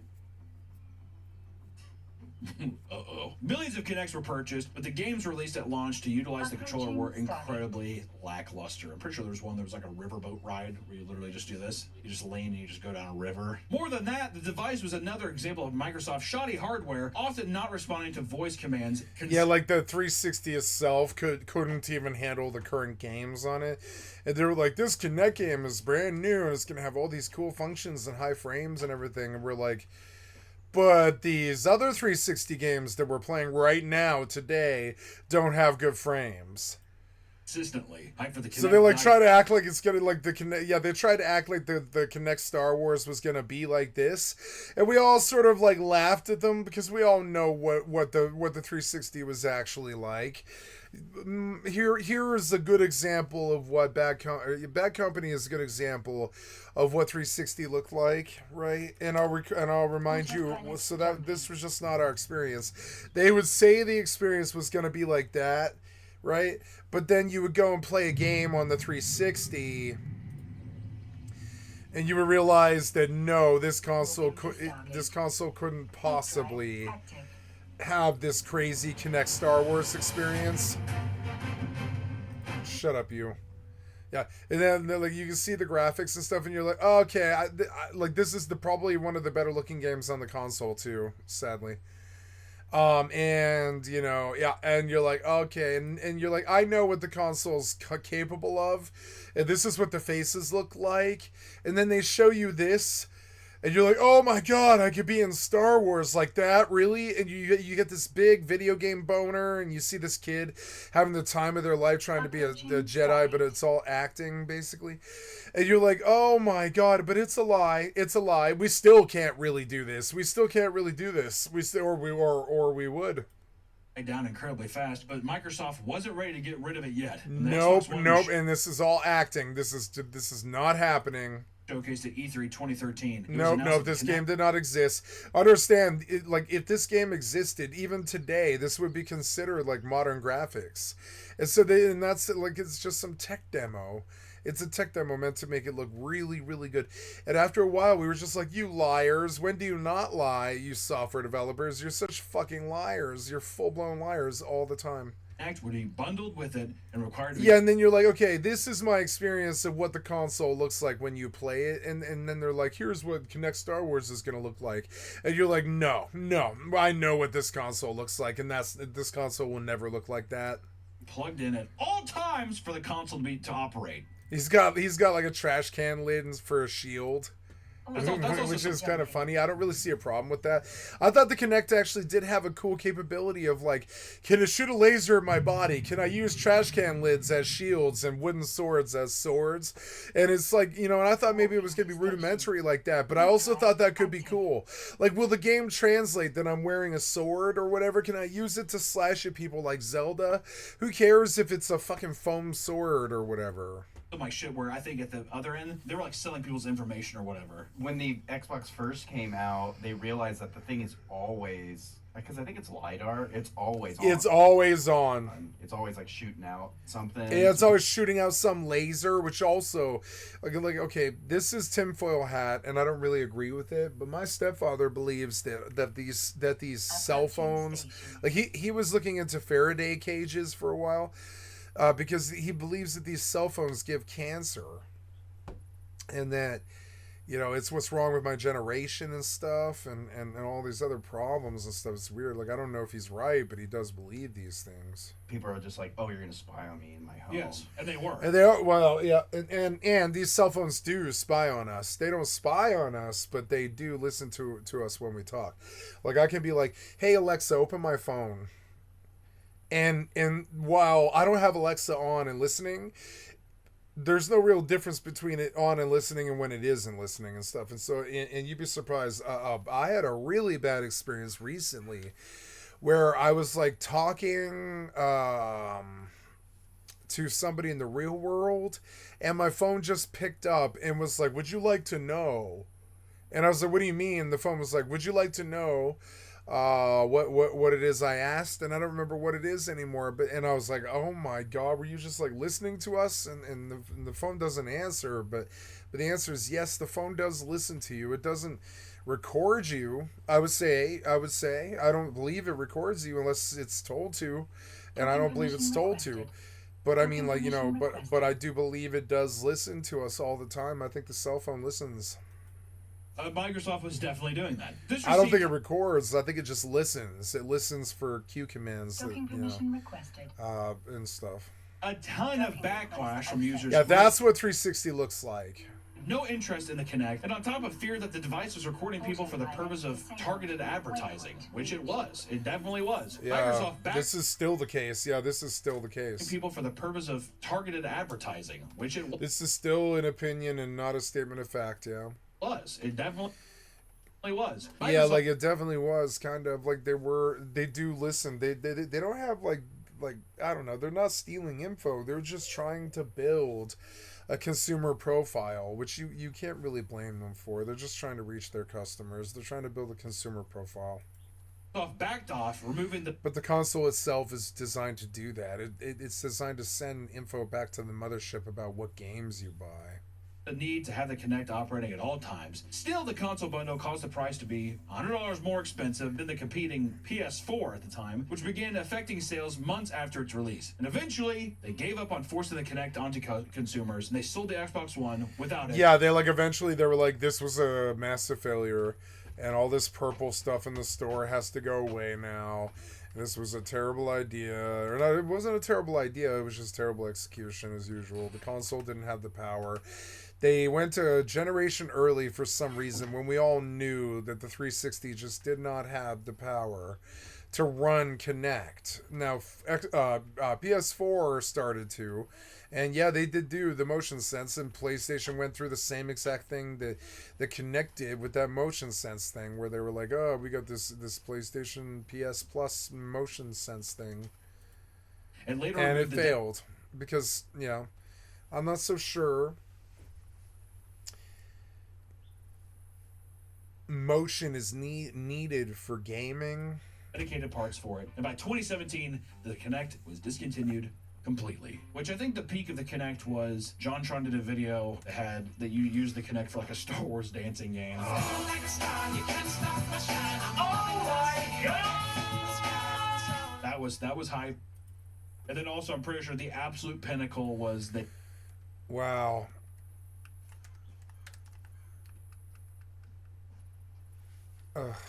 Just ugh.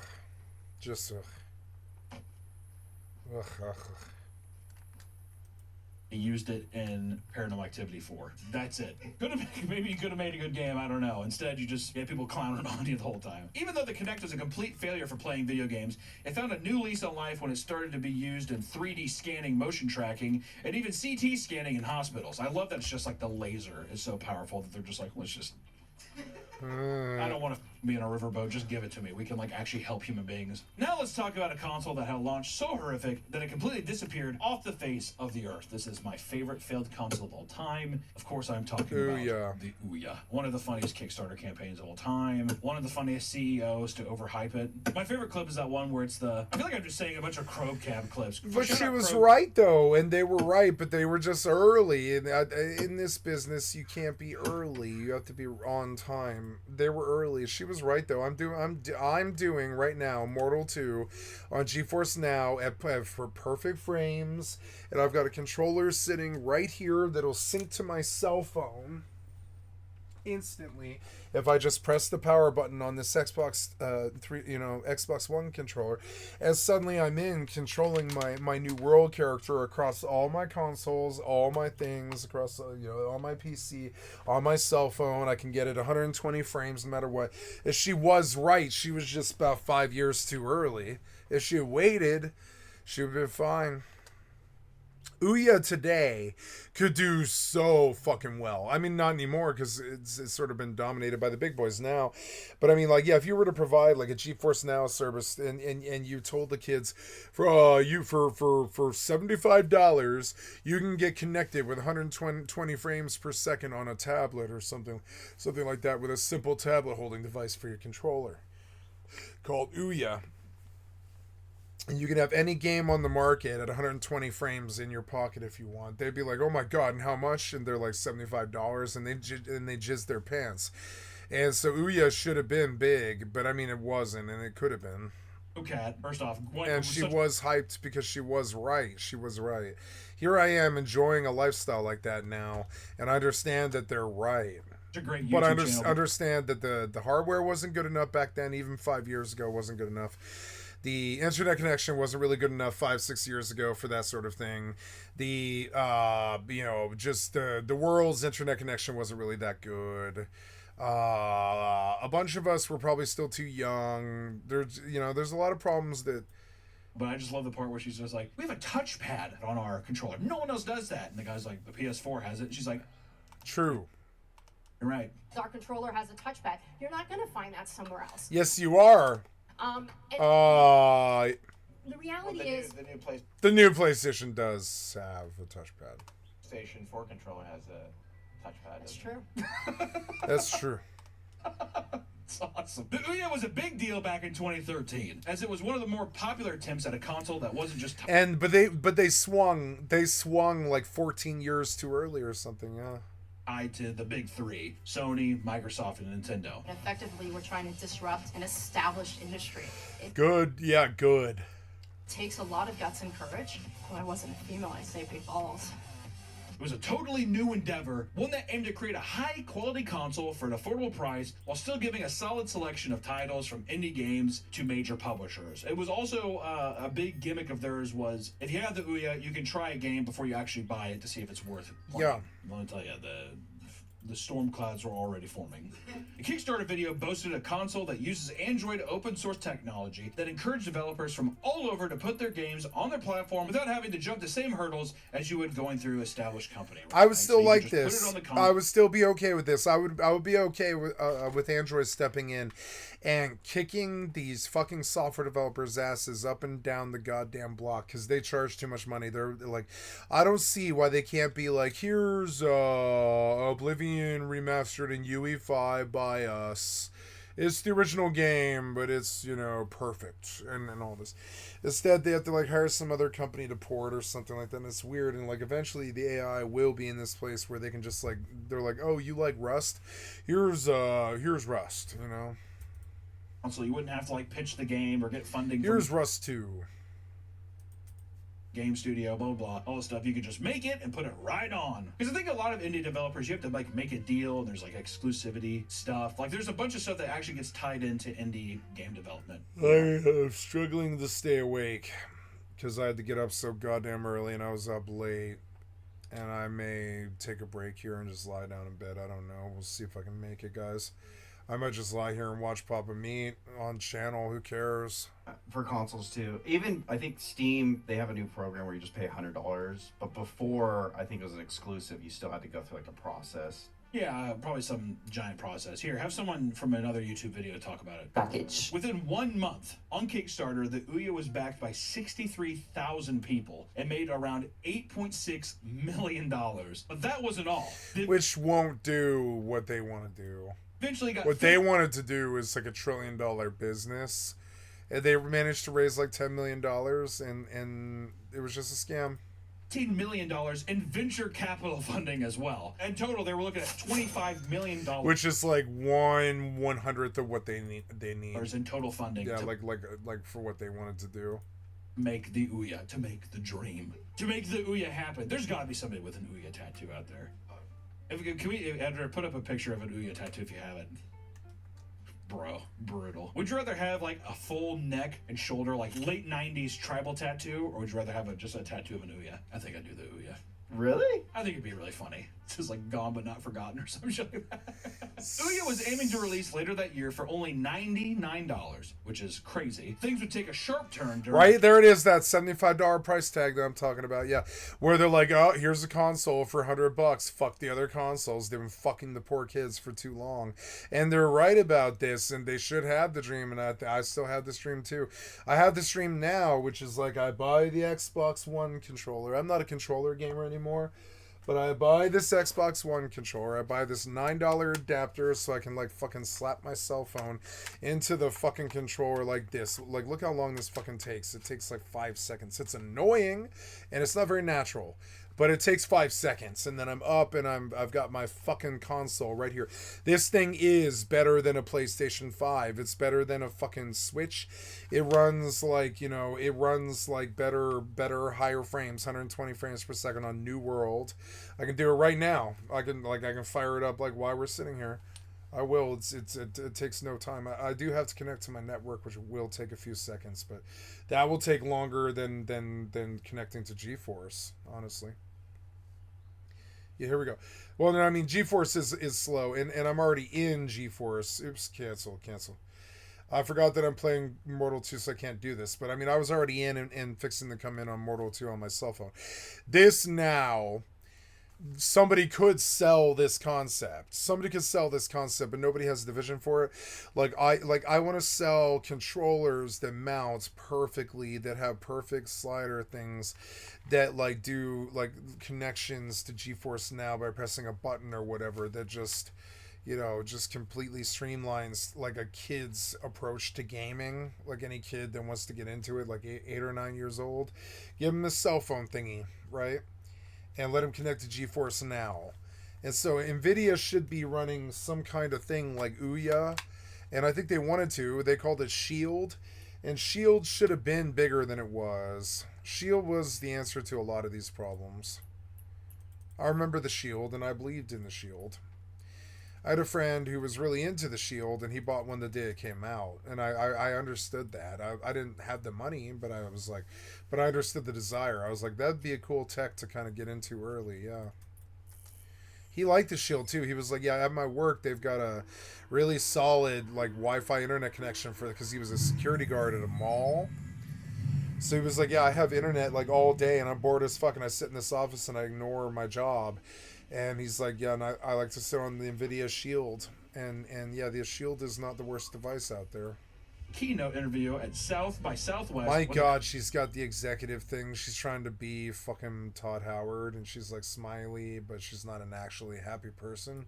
Creator Julia Ehrman seemed to disappoint attendees by not giving detailed answers to a lot of the questions, or just sounding ignorant about the current gaming space in general. I love this interview. I hate COVID, not for the fact that it shut down America. I don't give a fuck. And I thank God that our DoorDash people, right? But I want to say that it completely killed keynote speeches like this. Now everybody does the Apple thing where it's all pre-recorded. It's bullshit. Old E3 clips and like people having to actually go up on a stage and talk about it. That's all gone. So unfortunate. Because you get golden moments like this. What's the recommended amount of dedicated RAM I should have to a server? What? I miss you.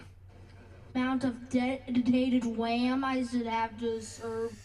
How much dedicated RAM does your server have? And he's like, big eyes. He's like, I'm scared. What'd he say? I miss you. I miss you. At one point, Urban asked how many consoles were sold, and she simply repeats, a lot. And she doesn't just say it like this, she does, a lot. And he does, you're not going to give a specific number? She does, Autopilot a lot. engaged. How many have you sold? A lot. Can you give me a range? A lot. Like, you're not going to tell me a No, number. I'm not. To go along with their no.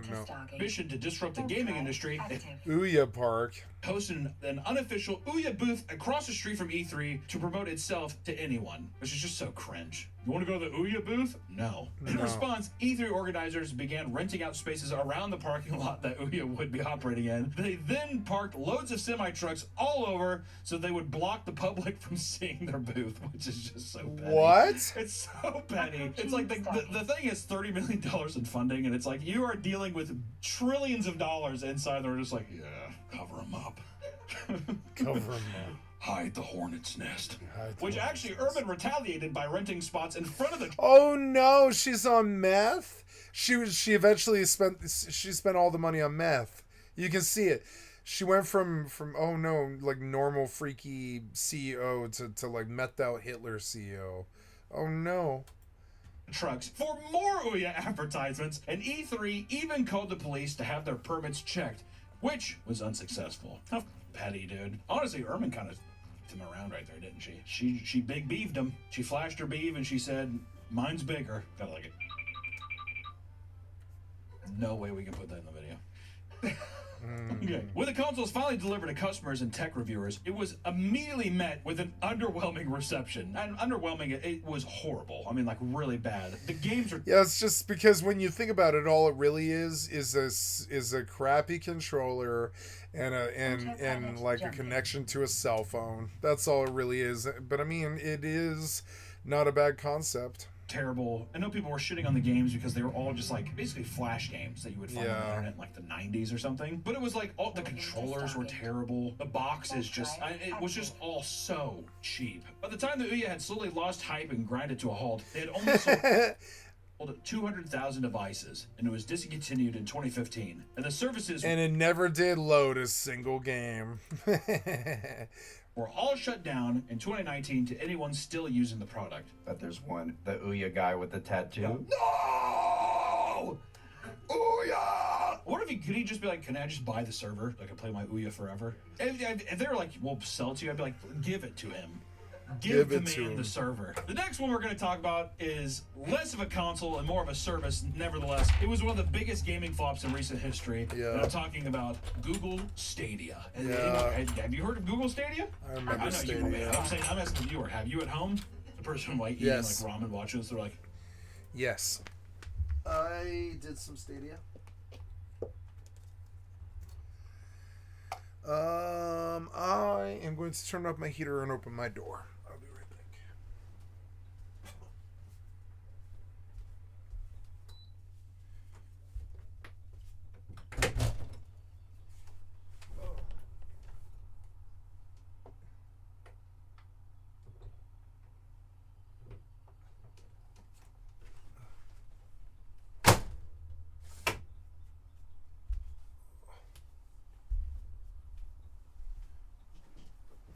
Okay.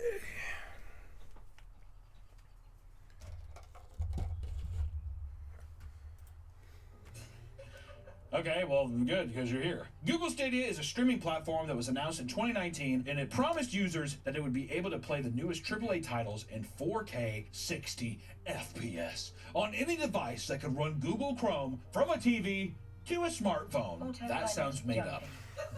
Even my ass. No, it's not. It wasn't. It's not made up. That's what's happening right now. Like not tech savvy at all. I'm like, that can't be done. Google was so bold as to it couldn't be done in 2018 when Google Stadia came around. Powerful than the PS4 and the Xbox One combined. Yep. With the financial which it is. of Google on top of their support of big developers and game studios like Bethesda, people truly thought that this would be a major step forward in gaming. The first wave of disappointment came with the announcement of its pricing structure. You had to pay $130 for the controller as well as Chromecast to run the service. And that was a scam. The service itself was $10 a month, meaning you would pay full price for games on top of an indefinite subscription fee. So not only do you get to pay the price of the game, but every month you're also tagging on top. Which $10, let me tell you, that adds up, dude. Well, it's not even just like, oh, I want to cancel it. If you cancel it, you can never play your game again. Never. When the service launched, things started to get very bad very quickly. Not only was there a lack of good games, but there was loads of connectivity and latency issues. What? No. And in a Forbes article reviewing the launch product, Paul Tassi writes this: I am genuinely amazed with how shockingly bad Stadia has performed at my home over the course of many sessions. I write for Forbes. It's where the wealthy read. I'm a wealthy man, and I play Stadia. Even upload a video showing how often cutscenes stutter. Roll it! What's more is many of the features Google boasted were missing, like the true 4K gameplay or streaming directly to YouTube. They continued releasing third-party games, but the spark had been dying down for a while, to the point where Google shut down its service in 2023. Many employees learned of this through social media, and not from Google, including people in the middle of oh my god, why? Developing games for the studio. So like they're like, yeah, it shut down. They're like, what? What? They're all programming in the back. That would suck, dude. Well, at least we have the Stadia. Luckily, everyone who purchased Stadia and its subscription fees were given refunds. Some people swore by the service, but were unable to play anymore, as the games could not be operated without connection to Google servers. Warp drive active. Now let's go back and talk about an older and much more bizarre console launch, the Nintendo Virtual Boy. Some old heads definitely just perked up. The Virtual Boy was an early attempt in virtual reality gaming, one that ended up being a massive disaster for one of the... I fell for this one too. And I convinced my parents to buy this the day it fucking launched. It was like $450, and I was like, I really, really, really want this. It's new. That's the new big thing. And within 3 months, I was like, I'm so sorry I did this, and they were like, it's okay. They lied to you. And I was like, I have 3 games and they suck. And my parents were like, it's okay. It's not your fault. Just don't demand things like this anymore. The biggest companies in the space. According to the original New York Times article, quote, to play a Virtual Boy game, a user must look directly into 2 miniature displays to view stereoscopic It was so images bad. It was such a bad thing. Created by arrays of red light emitting diodes. Yeah, this is what it looked like. That's exactly how it looked. Do you see it? It was horrible. It was entirely red for some reason. LEDs. We're going to... They didn't warn us that it was going to be entirely red. Child. We're going to make sure your child has a seizure. Virtual Boy. And I played it. I played it as much as I possibly could. I remember some Wario game on it that was pretty good. It was fun to play, but it just wasn't good. At its peak, thank you. There were blaring criticisms to be made as soon as it was released. While Nintendo games were often focused on group play, the Virtual Boy felt antisocial. Little did they know the future was going to be much more bleak, as players would literally shove their faces into a machine to play on their own. The games themselves didn't really utilize the 3D effect, and more so just became a novelty that required a cumbersome piece of hardware. The red LEDs used were vital in order to make a console affordable, but it was an incredibly unappealing visual style to many gamers. People reported that they were getting motion sick from using the system, and furthermore, there was a legitimate fear that children under 7 would develop a lazy eye if the 2 screens were not aligned properly. Yep. That's awesome. And a 1995 issue of Game Pro magazine claimed it might potentially... Because it did. When you were done playing it after like 3 or 4 hours,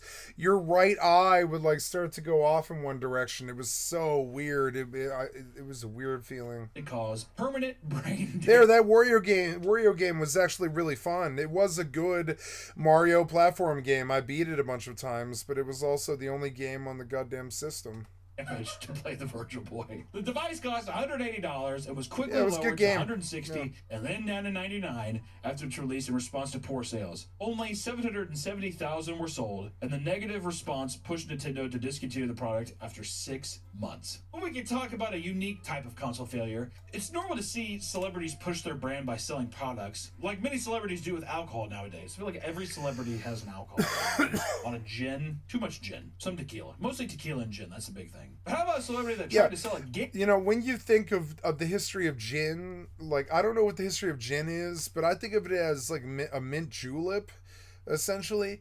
And like, and that's weird because like, or no, I don't know how you make gin actually. But I know that it's not a drink that most people drink, I don't think. But we seem to think of it like as common. But no, I think 7 is kind of common, but it's not really normal. Gaming console. I'm my boy Soldier Boy. He tried doing Soldier Game. How did he not call it the Soldier Boy? What the f? He's just called Soldier Game? Jesus. In 2018, the known rapper Soulja Boy decided to release a line of gaming consoles, one handheld for $99 and one for television that sold for $149. As he promoted the product for its upcoming release, he took to Twitter to announce that he had plans to start an esports team and further develop his tech company. Soulja Boy, more like Soldier Man with some of these entrepreneurial ideas. When the console was released, people discovered that it was a cheap piece of hardware loaded up with an emulator and shit ton of popular games, including tons from various Nintendo consoles. He just stole a bunch of shit, basically. He basically bought something off AliExpress, I think. Yes, he literally, it was like a template. The hardware was all made in China and was an insane markup. Pretty much he just saw this thing, it's like, oh, this is like a gimmick he told. Like, you see a lot of these gimmicks still today of like, oh, like this has every Nintendo game in it, whatever, which it has to be illegal, right? It didn't take long for Soulja Boy to get contacted by Nintendo, leading to all the consoles and handhelds being removed from his online store. For those who thought his career in gaming was over, in 2021, the rapper turned to announce that the Soldier Game console, also known as the TRDR Pocket, is in development on his official Twitter account. And he said this: building a new console from scratch. All new design, all new games, all new deals. Let's make history. And on a podcast in 2023, he revealed that they partnered up with Walmart to sell the handheld in all their stores. This one includes the use of AI, apparently. It seems to still be a rebranded Chinese gaming device, and reviewers were disappointed to discover that it was yet again an overpriced, overly designed emulator device. Since 2023, the rapper has not made any updates about the handheld or further gaming venture. Rip Soulja Boy. It's fascinating to see how many promising game ventures ended up crashing and burning on day one. On literally day one. Consoles like the Ouya, God bless you, or Google Stadia sound great on paper, but are doomed to fail without perfect implementations. And it just leads you to believe that, guess what, no matter what gaming companies do, if it's one of the big three, you're probably going to fork over money because we have no control as human beings, especially if you're a Nintendo fan. But that's for another day. Thank you so much for watching this video. We appreciate you. And hey, happy gaming, guys. And girls.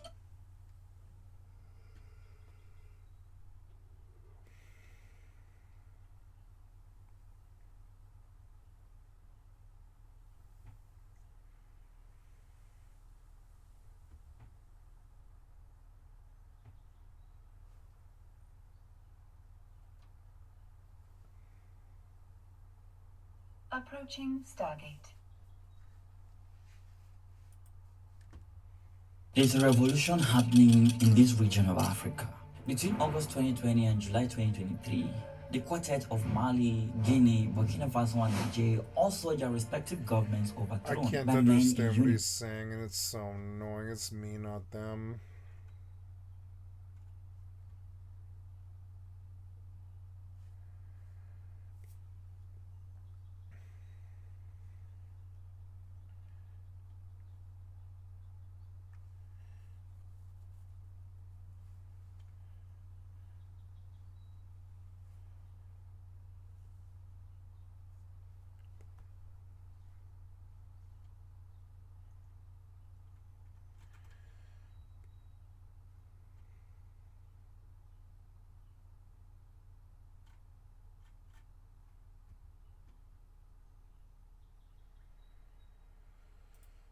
Autopilot jumping. You can't stop a wave. Born in a storm, way out to sea. Pure energy. It's all building to this breaking point. And the winner and Oscar is awarded to Nicolas Cage. Welcome, Nicolas Cage. By the late 90s, Nicolas Cage was one of the most respected young actors in Hollywood. And he let everyone know. When people think of Nicolas Cage, I wanted it to have like a punk rock energy. Trying to make a big noise like punk rock and say, look at me. Everything that I read about you describes you as weird, eccentric, wild. And I want you to remember me. Nick Cage was a movie star back. I mean, he still is, but he was like sweet spot of movie star. He was island getting. Hit movie after movie, delivered big box office returns, and helped catapult Cage into one of the highest paid leading men. Nick Cage was the $20 million actor. He had all this money and he was spending money left and right. He thinks it's never gonna end. Why would it stop? So he starts spending more and more and more. 4 homes, lots of exotic cars. Cage's brand new gold Lamborghini. Yachts, a jet, a castle. 16-car garage, 7 bedrooms. $276,000 on a dinosaur skull. Over 50 cars. But the money wasn't about luxury. It was about control. My mother is a very fragile woman. She's a very sensitive woman. She was diagnosed as schizophrenic. Well, schizoaffective. Sadly, my mother couldn't be around as much as we would have liked her to have been around. He told us his mother, Joy, a choreographer, suffered from severe mental illness and was institutionalized for much of his childhood. What was that like, Nick, little boy, visiting his mother in institutions? I see her there in the corner of the room, and I, feel terrible for her and want her to come home. So Nicholas imagined a new life. And a new surname to go with it. Well, what about the 3 adjectives that describe you as weird, eccentric, and wild? Maybe some of it's my doing because I wanted to generate an image at one time that I thought would be maybe kind of wild and eccentric and fun. As a young actor starting out, and as a person who came from an artistic... This thing is like fucking filled with DMCA, and I'm just gonna like get off it now. They're starting to like play like these weird off-kilter fucking like old songs by the Talking Heads and stuff, and it's weird. Approaching Stargate. Wait, what?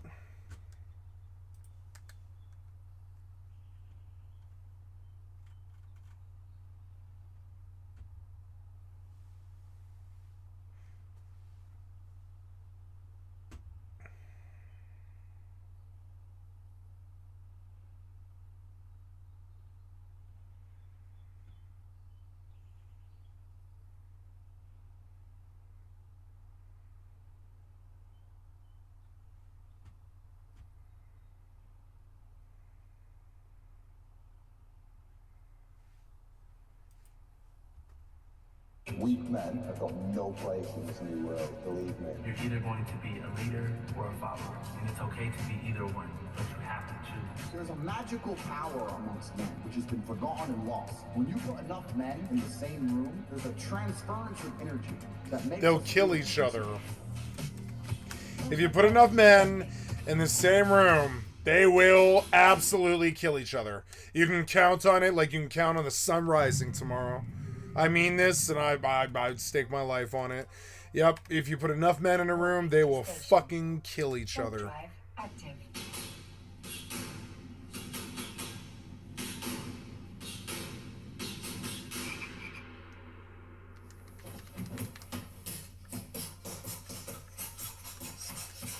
Sorry, I had to assert my dominance real quick. What time do you wake up in the morning? 9 a.m.? 7 a.m.? Well, for Ashton Hall, whose morning routine has recently gone massively viral, the day starts at 4 o'clock sharp. From there, he embarks on a gauntlet of self-care and exercise that would make Patrick Bateman hit snooze. Strictly regimented, down to the minute. What kind of occupation requires such a strict schedule? What kind of man needs an entire film crew, 2 separate vehicles, a canine unit, and yes, that is a drone, to go on a morning run? Well, you see, Ashton is an online coach for other fitness coaches, which in 2025 is apparently a real job. Wait, hold on. Does that mean if somebody coaches Ashton, then that would make them a coach who coaches online coaches who coach other fitness coaches? And then if somebody coaches that guy, Ashton lives a life padded with luxury, surrounded by attractive women and loyal assistants. biceps bulging from his tank top, angling himself so that you can see the logo on the headrest behind him, face freshly bananaed, he explains that you too can live like this. But Ashton, you It's just charisma. We don't know what charisma is. We just follow it. It's weird. say to yourself, sweet Ashton, how? Well, just comment brand or strategy or team and he'll help you grow your brand, of course. If you follow his advice, you'll have a personal bodyguard to escort you to a private helicopter ride in no time. 5 things I had to quit to level up. College. Apparently, according to Ashton, that's only for doctors, nurses, and lawyers. Everybody else, too bad. Meaningless relationships. If you don't see a wife in her, why waste time? Okay, so the college part is making sense now. On his official website, Ashton sells a course. Because, of course, he does. They all do. It's a 12-month program that starts out at a mere $3,300, but if you buy the only $3,300 Train with Me Diamond or the 8,250 Train with Me Platinum upgrades, you'll be automatically entered to win a trip to Florida to train with the Ashton Hall himself. Which, at that price point, I can only assume that he gives you a passionate kiss on the lips in between reps. Ashton currently has 12 million, 13 million, 14 million, 15 million followers on Instagram. I've had to edit this part of the script multiple times. He can barely pour his Saratoga spring water ice baths fast enough to celebrate crossing these milestones. To give you an idea of just how quickly his following has grown, he celebrated 12 million followers on April 7th, and by April 10th, only 3 days later, had already gained another million. He's also racked up a sizable following on other platforms like TikTok as well. In fact, he's been so successful that Jimmy Dollarson himself, with the hunger of a cartoon character stalking a vulnerable viral pie on a windowsill, immediately latched on to his muscled teats to drain any amount of entertainment value, as usual, like a vibe vampire for his child audience. But internet fame has pros and cons. Something weird that happens when you post online for a living is that your face will start showing up on random sites. According to this article by Rohit Kumar, I'm blonde, have a slim build, and am 5'6" tall. Thank you, Rohit, but it isn't all flatteringly inaccurate descriptions. Just the other day, while walking up to the door of my home, a complete stranger slammed on the brakes, rolled down their window, and said, "I know who you are." They were probably just a well-meaning fan, but in that moment I realized just how fragile my privacy and safety is. That's why I'm glad that today's sponsor is Incogni. Data brokers are companies that scan the web for info like your name, address, and social security number to sell for a profit. This puts you and your family at risk of endless spam calls, identity theft, and even stalking. Data brokers legally must remove your information if asked, but they will not make it easy. Let Incogni do the hard work for you. With their automated removal process, they can reach out to hundreds of data brokers and will handle any objections while keeping you constantly updated. With their custom removals feature in the unlimited plans, you can point to any website where your info is visible and a privacy agent will take care of the rest. It's super easy to get started. Just make an account, grant them the right to act on your behalf, and watch them work. If you want to protect your privacy online, use my code FunkyFrog or go to incogni.com/funkyfrog to get 60% off an annual Incogni plan right now. It's easy to dismiss this account as a joke, not worth commentary, especially when Ashton himself plays into the meme enough to satisfy the post-Adult Swim, chronically meta mind of the average internet user. After being made fun of for a painfully fake client call, so looking at it, bro, we gotta go ahead and get in at least 10,000. He started throwing out even more ridiculous numbers and referencing it in his captions. You've made your first 10,000. Congratulations. You made your first 10,000. We gotta get to 20, bro. One of the timestamps for his routine seemed to indicate that he defied gravity without a broom for 4 minutes mid-dive. This became a bit for a future video. I kid you not, bro. I was really in the air for 4 minutes. I'll be there for. I was really in the mid-air for 4 minutes. But it would be a mistake to say that Ashton is just in it for to lulz. He clearly takes his content very seriously, as you can tell from his response to the many, many, many parodies of his routine. I came here to address the nonsense. So many videos are being sent to me, duplicates of my videos. This is for the creators that are sick and tired of their work being copied. Listen to me well. You're either going to be a leader or a follower, and it's okay to be either one, but you have to choose. Well, it would just be a shame to waste all this footage. The evidence is 3:52 a.m. Let's get it started. Oh shoot, I forgot. I gotta have a chain on. Now we gotta brush our teeth. You can't use tap water because it'll make you gay. So we gotta use, of course, very fancy. With my great masculine strength, I open the bottle, pour it into... So I dated a girl so much like this, it's fucking freaking me out. They're so similar. Their voices, the way they look, the way they talk, the things that they're into. Our personal prize possession. The fact that they never ever smile ever. I don't think she or the girl I dated ever smiled. The Minion Princess mug. I just didn't like her. I didn't like her. I didn't like her when I met her, kind of. But I was like, I think we can be friends, yeah, and I'll fuck you, yeah. Really epic up-close shot. And she kept telling me, like, I was her one, and I was like, I'm not your one. I'm sorry. I'm so tired. I was right, too. I was absolutely right. Bon appetit. To assert our dominance over the neighbors, we have to do push-ups outside. So, follow me. You gotta be quiet. Dude, he does push-ups from 404 to 417. Does that mean I have to do push-ups for 13 minutes straight? Oh, okay. Ladies, try not to swoon. I think we're good on push-ups now. Always gotta be center attention. You're interrupting Bible study, bro. You even like Jesus? What the hell, bro? You see, this is when... My God. And okay, something about these fucking waspy people. I swear to God, they all call me Goober. They call me Goober. Docking request accepted. This, I swear to God, she's like the spitting image of my ex. It's so weird. And I swear to God, like they are the Goober. I kept telling them, like, you're the Goober. You keep calling me Goober. I'm not a Goober. You're the Goober. They're not self-aware at all. They're not. They're totally not self-aware. You're the Goober. All the Ninja Turtles have this... She was like, my favorite movie is this movie called Bright. And I was like, Bright? And I was like, how do I not know the fucking movie, your favorite movie? How do I not know your favorite movie? And she was like, it's a movie with Will Smith about cool superhero people. And she was like, my favorite movie is either Bright or, what was it? Deadpool. She was like, I really, really love Deadpool. And I was like, I don't. I'm sorry.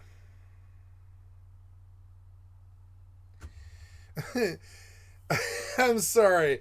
Usually it's the guy saying that sort of thing, and also I've never been that big into comics like that. No, I like comics like Sunday Morning Funnies, but I don't like comics like that. No, not like Deadpool or any of that.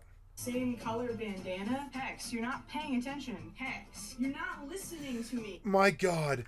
And they sound like that all the time. You hear how they sound like kind of slightly frustrated all the time because their whole life is frustration. Like something about, they have like some dream about the way they want things to go or something, and whatever's happening is not it. So they're just sort of like, they're like the physical embodiment of like stepping back and taking a sigh, like, oh, that's like their whole life embodied in a fucking, That's like their vibe, you know.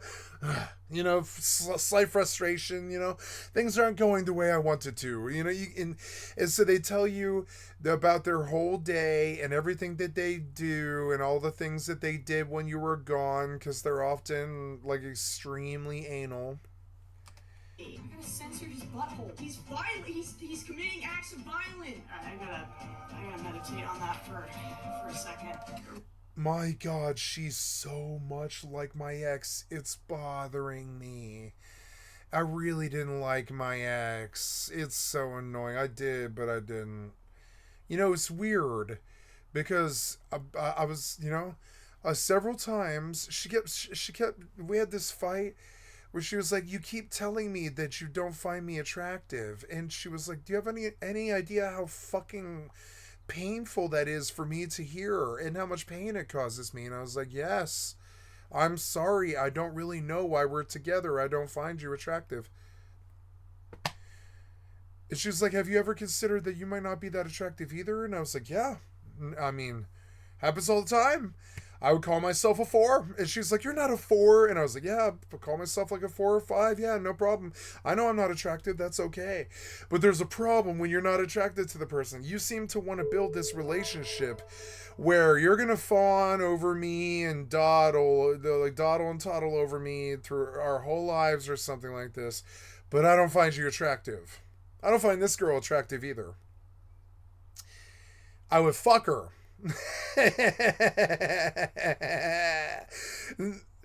But I wouldn't marry her, and this is so rude, but when you don't need to say it to them until it becomes a problem. It's not like I volunteered this information and tell her to make her feel bad. I'm not an asshole.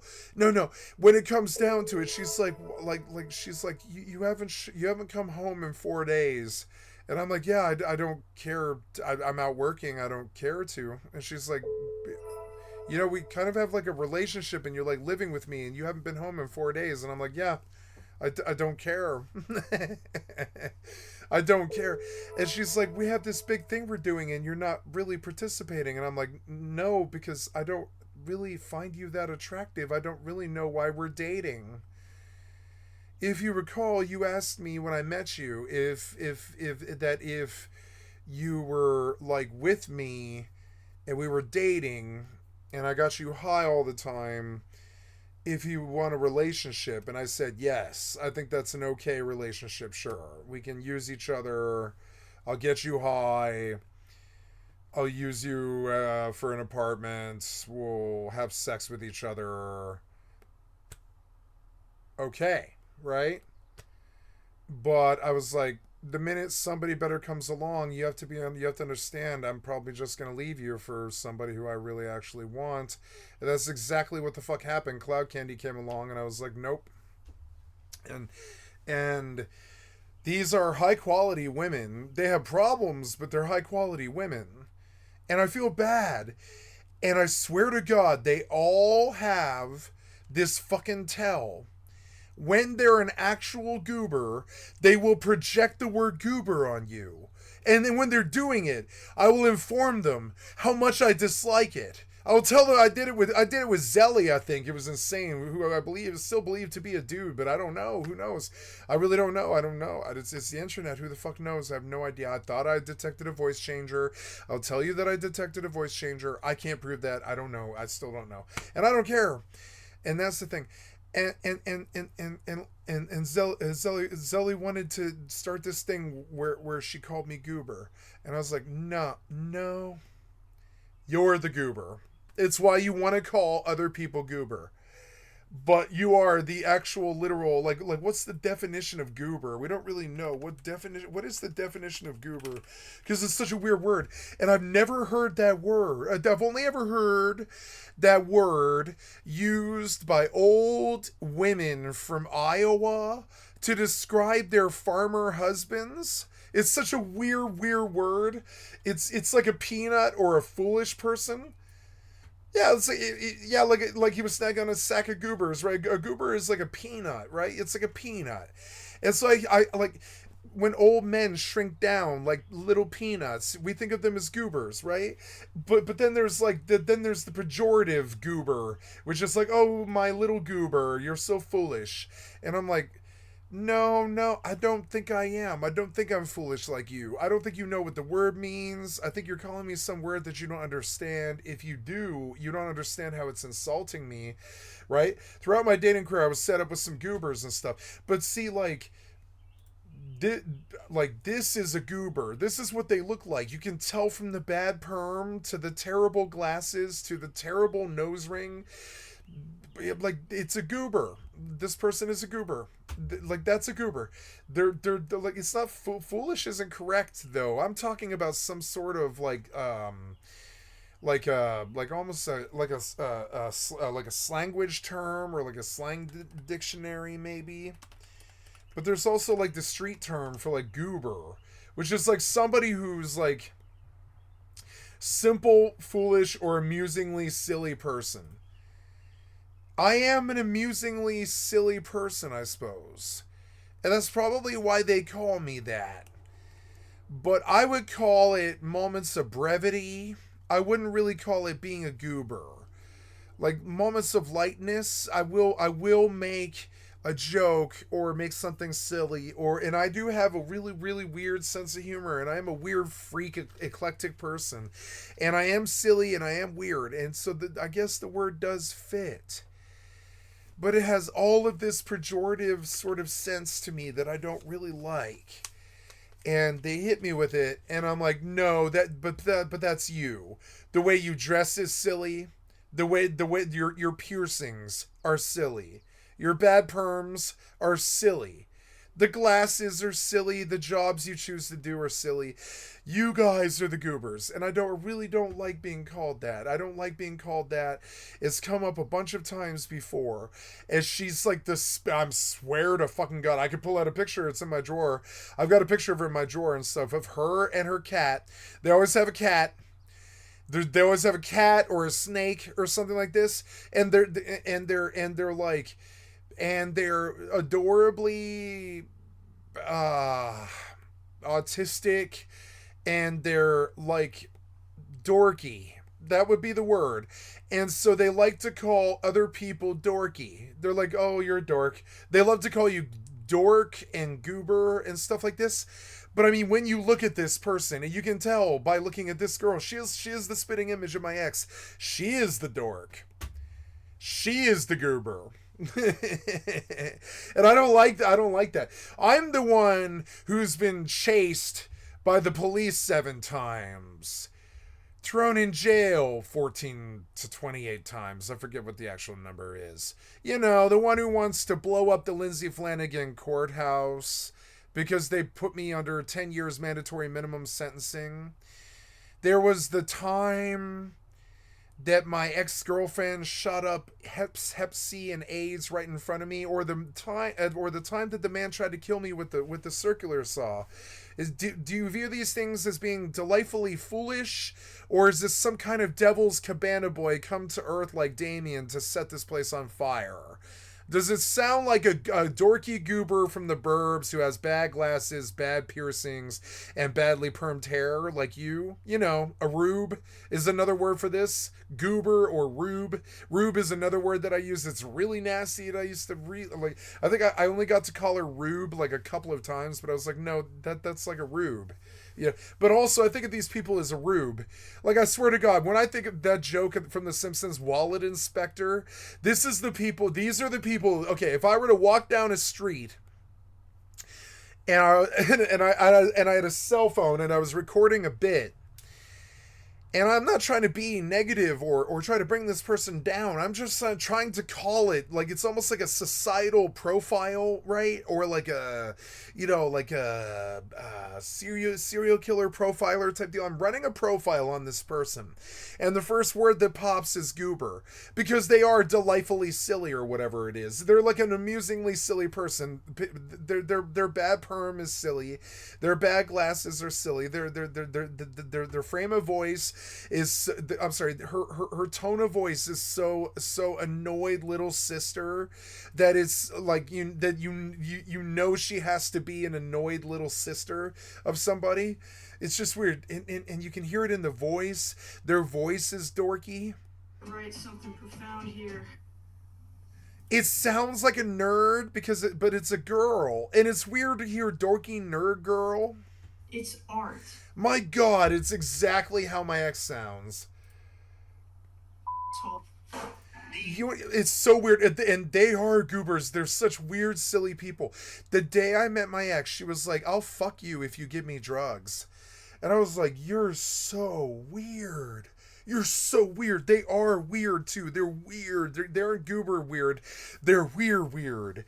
Like, they're on top of it. These people, they're often very, very, very weird, and they're hiding it. Like the first thing out of my ex's mouth, she was such a goober like this. She would play with her kitty all day, and she would like talk about television shows that she liked, and she was this vacuous person.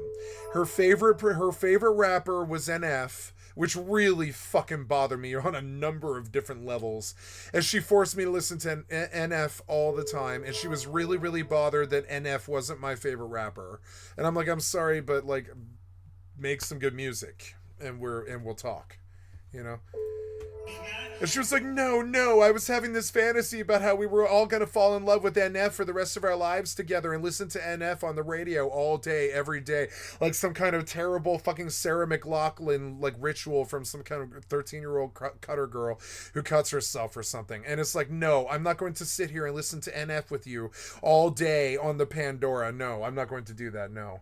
Or, I'm sorry, they always do this too. Or another one that these goobers like a lot is Hozier. They always make you listen to Hozier. They think that they've got these terrible lives that are worth crying over or whatever, like me, where you know, where it's like, oh, ex-girlfriend called me up from alone and desperate from the prison phone, and they want to give her 7 years, and she can't get back to goddamn Alaska, and her mom wants me to get her back there, but the heroin has killed her, and all these terrible problems and all this. I have real problems, you know, but the goober is worried about my caloric intake, or how much drugs I do, or how sick I am, or whatever. It's just weird. Like, the goober has these natural things that they're worried about, like health. They're always worried about health and stuff. And I love these people. They're good people. I don't mind them. I get along with them. I share some tendencies, and I can be delightfully silly too. But I'm not a goober like them. Every time that they rip out some story about how their favorite movie is Bright, I'll pull out, like, you know, the fact that my... God damn it. I mean, I don't know. It's hard. My favorite movie is Hardcore Henry. And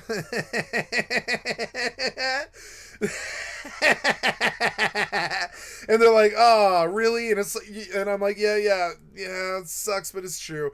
My favorite movie is Hardcore Henry for many, many, many very obvious reasons, you know? Very, very, very many obvious reasons. I think these people watch people like this. The reason she's doing a video about dudes on Instagram Reels is because she watches dudes on Instagram Reels. I can't ever imagine being that fucking bored, that much of a goober, that much of a dork, to be just sitting on a fucking cell phone watching Instagram all day at Instagram models who try to teach you how to live. I can't imagine being that fucking... that much of a schmuck. And sometimes I'll say it to their face, like, I can't imagine being that much of a rube. And I mean what I say here, and I don't mean it to be mean to this particular girl. I'm just using her as an example to paint her as a picture of I mean, it's scary. This look that this girl has right now of consternation while she's slightly disappointed with this whole entire situation is so much like my ex-girlfriend. It's fucking scary. They like to do this. I swear to God, they're good at this. They like to tilt their head forward and look at you with their eyes down like this, like you're crazy. They're hoping for that moment. They're hoping for that moment. They really want it to happen. it's odd. Often, for some reason, they really like raunchy fucking like comedians for some reason, but that isn't actually their personality. Like they don't yell fucking like cuss. They don't yell and cuss at the movie screen like me. That would be acting too out of place or something. You could tell that you can easily tell from personalities like this that they were always wallflower and that they've always had that wallflower problem and that they have what's it called hedgehog dilemma and I'm sorry, but yeah, sure, I had that till I was like, I mean, I think I had the luxury of being that way, sort of wallflowery and timid. I think of it as timid is the word for this. They're timid. You can see that they're like timid little boys or timid little girls. And being this timid just wasn't a fucking option for me. And I've just never been this much of a dork. I'm dorkier than this. You know it from my MMO lifestyle stream of 2,500 fucking videos or whatever on my MMO lifestyle stream. I'm a fucking dork. Don't get me wrong. I'm fucking one of the world's biggest dorks. I know I am. I'm one of the world's biggest dorks. The 2,500 videos on fucking YouTube channel fucking proves it, right? But I'm not this type of dorky malorky. I'm like on The Simpsons, they had a joke about this, and I used to say it to when I get home, hey Dorcas Malorcas, how you doing? And then she was like, please don't call me that. And they really hate that the same way that I can't stand them calling me Goober. But see, Goober doesn't fit me, it fits them. You know, it's sort of like the worst insult that I can think of really is like Goober, sort of, because it's like this, like you couldn't pay me to be this homogenized. It's sort of weird. This is a good one. Now This is a good one. Yeah. Moment that you've all been waiting for. The ice face bath.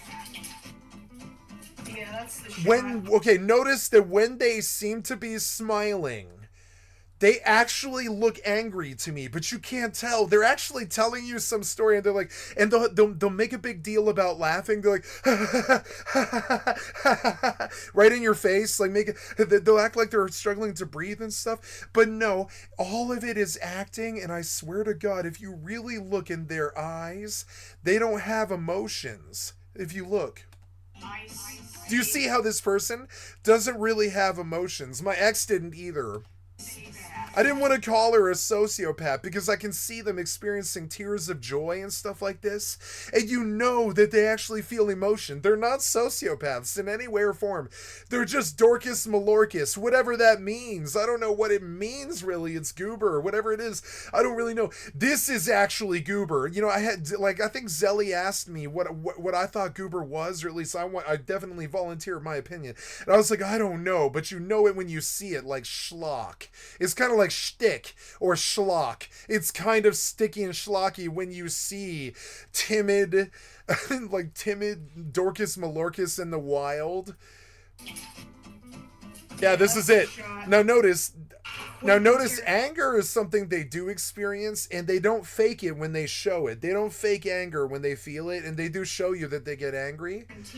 But they are faking everything else. They're faking joy. They're faking happiness. They're not actually excited to do anything. They're monotone. They're always monotone. They sound like Ben Stein. It hurt my fingies. It's so cold. Wow. See, now look, if you look for it, there's actually a really beautiful girl there. My ex was like this too. If you look for it, right there, now that she's got the water killing the perm. She's got the water killing the perm, and she's not talking. Yep, the water kills the perm just enough where you're like, oh my God, I don't see Dork anymore. And they made so many jokes on The Simpsons about this. You are what's known among the Latin as Dorcas Malorcas. And this drives Lisa Simpson crazy when Bart calls her this. She can't stand it. She's like, God damn it, I don't understand why that makes me so angry, but it does. And it is. They are among the Latin known as Dorcas Malorcas. They are dorks. See now, I have dorky moments. I have dorky moments that make the most Chads and Karens of the land titter with me in moments of pure goodly pleasure of dorky moments and stuff. I can be a dorky guy. I can be risky business sliding out in my underwear. You know, slide out there like risky business. I have that in me. I have the Rat Pack charisma dorky malarkey thing going on. But see, I'm not like this all the time. I'm not a rube. So now, if she stops talking and she looks at you with her eyes, this better be a lady. That's all I have to say. I swear to God, this person better be a woman. This is the problem. Often, I notice that androgyny tends to be a problem with this person, with this type of personality. My ex kind of had this too. She looked like a girl. She absolutely did. She had a nice body, just like this girl. She's got a nice smile. She's got pretty eyes and all that stuff. I would fuck the shit out of my ex, and I did. I would fuck her all day. I had no problem. I found them attractive. I found them to be real women. I found them attractive. But not their personalities. Not their personalities. Their dorky malorky, like personality. Now look, when you look at her in the right light, and here it is, and I've got an eye for this too. I swear to God, I could be a photographer for Elle, because I know beautiful when I see it, and I know the moment when it shines out, and I know when they suddenly, now the nose ring doesn't look so bad, and I'm thinking about doing sexual things to her, but only for a brief moment there before the Dorcas Malorcas comes back. You realize that the bad perm is there. And they're entirely too over-analytical about everything. And they've got some weird, like, sci-fi novel there. And they're dorky malorky. Dorcas Malorcas. It's pure schlock in the wild. It's a schlocky dork in the wild. Not aware of their own shtick. Oh, this is when he gets stressed. Their bodies are always totally fine. They're like they never actually have any problems, but they act like they do. They want to do hard drugs sometimes when that's just really not who they are. You know, they have I would say the Nicolas Cage attitude, and I swear to God they've gone professional with that nerd attitude of theirs. I'm already dressed. I get in trouble otherwise. Like they're doing professional nerd is what I think of this personality, professional nerd, and I don't like professional nerd. Professional nerd, God damn it, I hate professional nerd, frankly. Non-exclusive. Here I go. No, give me your lunch money, nerd. I'm sorry, I don't really mean that. It's just what I'm making a joke. It's a joke, and I don't. Bullying is not funny. It's not funny, but you know, but give me your lunch money, you fucking dork. This is my reaction to these people. They often have bad tattoos like this too. I've noticed. They're trying to hide. They're often poser. They're often weebs. I noticed that weeb runs strong in this culture for some reason. They really like anime for some reason. Good. Get a load of They always name their cats Rory Kenshin or some shit that I don't really understand. They've got little sister energy going on really strong. And I was like, I didn't know how to say this to my ex, but I was like, no, I'm big brother. I fuck big sister. I landed the prom queen. I don't fuck little sister. I fuck big sister. And you don't want to say this to them because you can understand because they've got good intellects. They're often very nerdy and very smart. Why do you have the Death's Head moth? Why do you have you fucking poser, you fucking weirdy? Why do you have the Death's Head moth from fucking oh my God, Silence of the Lambs. She has the Death's Head moth from Silence of the Lambs on her, not on her thigh where it would be attractive. It's on her fucking leg, which just makes it look fugly. And this is another beauty thing. I'm good at beauty. I've been around hot girls all of my life, and there's hot girl who's just naturally good at it. And then poser, biter, goober girl. like this. Now, has she taken that tattoo like my ex? My ex has a very beautiful tattoo of a tiger on her inner thigh that goes right up past her vagina and her butthole. I've seen it. And just going to leave it at that. This isn't that. This is weird and wrong angle, not sexually attractive, really weird subject content out of a horror movie that makes me not want to have sex with her, which is weird. I see the tattoo and I'm like, I don't like it. I'm sorry. That tattoo's pretty normal, ain't it, Norman? You know? And I hit her with the Eminem joke, which is, that's pretty normal, isn't it, Norman? That tattoo's pretty normal, isn't it, Norman? And she scares me. Often these women scare me a lot more than, you know, the queen bee type personality, or the cheerleader type personality, or the hot girl type personality. The death's head moth tattoo Dorcas Malorcas type girl personality, and I've been with them all, and I find this attractive too. Like right now, I swear to God, this girl is just showing off her cleavage. She's doing subject content that I don't care about, but it's a very clever professional nerd showing off her nerd body. This video's about me, By doing goddamn Lord of the Dance. This better be a girl.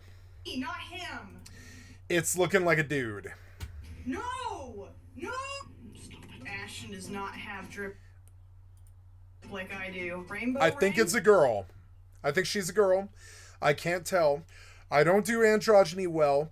I don't do bad, not bad, but like low quality accents in America very well. I can't hear what they're saying, and it's not because I don't want to, or that I'm an asshole or xenophobic like that. But there's like these weird stereotypes that I have that I can't get around, because no matter what, the result's always the same. Like for instance, I have a stereotype of the Dorcas Malorcas goober, which is what this is. I get called this all the time. They see the lighter side of my Tolkien personality. They see the ring, and they like now when I see the ring, I see fire and brimstone, and I see fire, harrowing trees and stuff. Like I see fire. When I see the ring, I see fire and the death of Colorado, and the death of Denver, and the death of my friends, and the death of the people that I love, and the death of sanity, and the death of America and stuff. I see the promise of sobriety and staying sober and walking the straight line all the way to Mordor to throw the ring into the fucking fire and all this. I see a lot of different things when I see this ring in the mirror, you know? I just see a completely different fucking thing. They don't know the story behind it. They just think that I'm an LOTR nerd. But I mean, I've listened to some audiobooks of LOTR lately, and I watch the movies constantly or whatever. But I wouldn't really say that like I live my life like an LOTR fan or something like that, really. The ring actually means something to me, and this is something that might get mistaken for goober, is the fact that I wear the fucking ring. But no, when they ask me, I say, no, it represents sobriety from heroin and methamphetamine. And they're like, what? I mean, I don't say it in so many words. I try to hint it. I try to hint at it, saying, oh, it represents sobriety, and I won't say what. You know, we'll just keep it clean and all this. But no, to me, it's like it represents the death volcano that took over my hometown and burnt my hometown city of Denver, Colorado. You could call it, you could call it, what's that town by where smog is? Dale. You could call Denver Dale, I would say, pretty much. Yeah, I would say Denver burned, pretty much. And so, yeah, like, I come from Dale, where the dragon fires that are the goddamn oligarchs burnt and destroyed and res my town to the goddamn ground. I was there, and I watch with fire as everybody my age pretty much foundered in the fucking fire and burned and all this. And so, yeah, these things, they make me goober, too. But then I go back to being myself, and you begin to understand that I'm not like that. I'm not a goober, you know.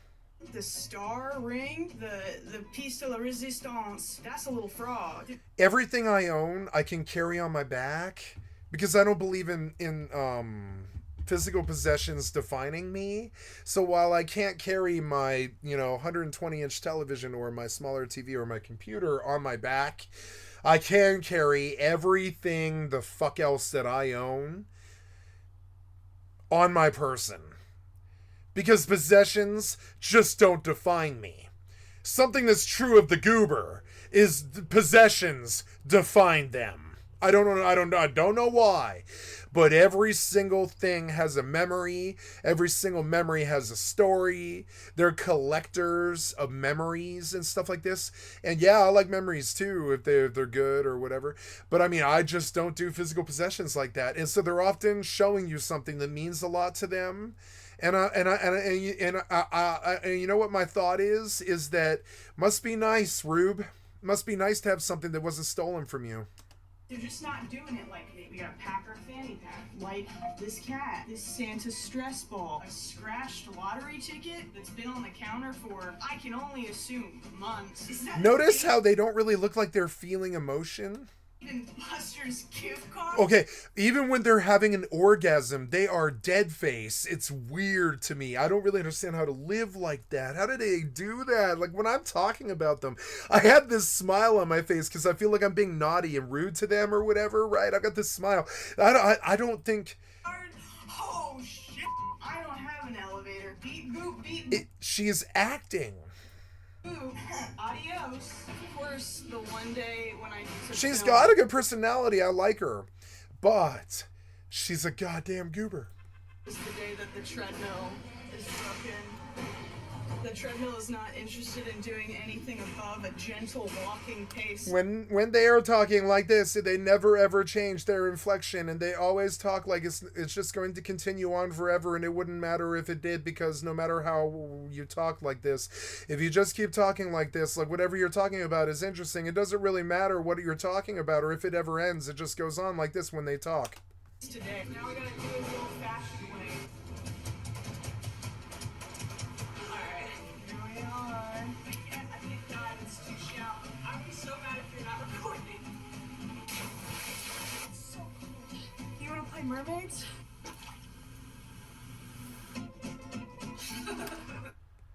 It's a lesbian girl. Which is fine, not it's, but she's a lesbian girl. I'm sorry, it's a lesbian girl relationship. Is what I meant to say. I did not mean her. I don't know anything about her, but I believe it's a lesbian girl relationship, which is cool. Dork. Please. Okay, now we do the banana peel method, not to be confused with the grapefruit method. Now we gotta eat a banana the not gay way. It takes longer than I expected to eat a banana. Just sitting here in the silence. You ate that banana pretty fast. Nope, see? She's straight. She's fucking straight. She's straight. But she's really, really, really, really good at seeming like a lesbian. So is my ex. Something about it. They got the strong lesbian energy going on. But they're always with a dude. What are you trying to say? It just kind of feels slimy. Oh, yeah. Okay. It's a real girl with a real... She is a real girl with a real personality.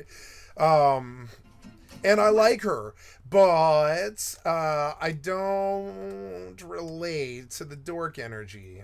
What's next, Mr. And I'm Hall? going to get off of it. I don't know. Maybe I said some homophobic things there or something, but that's not my intention. It is that I cannot define. That's the problem. And I said that might be kind of the whole point. But I can't define what I'm seeing there.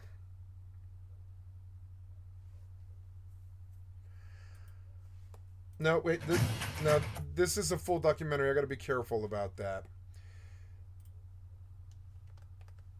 1. The illusion of progress. Modernity has been sold to us as the pinnacle of human achievement, a time where... Look, they're all doing this thing now where they just do their own subtitles as if the subtitles weren't right there. Right. And I know who started this. It's pirate software overcomplicating things. Is at our fingertips. He was, and I remember he did a video about it. He was like, I have them record every word that I say and print it out on the screen as I say it. I had them do it on purpose. I had them write an AI to detect how to do it, and I had them do this on purpose. And now, whenever I do my shorts, you can exactly understand what I'm saying, no matter what. Even if it is a short, every word that I say is printed to the screen. I had them do this on purpose. Now they're all gonna do it because that's what they all are. They're posers. But we live in the best era ever conceived. Medicine has advanced. Information is instant. Now, I do it too. I follow React content. I steal it. I follow other people's content. I steal it. I use and transform other people's content all the fucking time. I'm no better than them. But I'm not doing it all hacky where I spend some time in the editing booth adding this with yellow words and all this stuff. I consider that to be hacky. And convenience has become a way of life. From the outside, this age looks like the final form of civilization, polished, connected, efficient. But when the screen turns off and the noise quiets, many are left with a gnawing question: why do I still feel so empty? I don't feel empty. Why did this mute? What happened? What did you do, software developer? 1. The illusion of progress. What?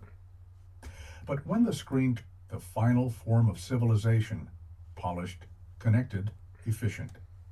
But when the screen turns off and the noise quiets, many are left with a gnawing question: why do I still feel so empty?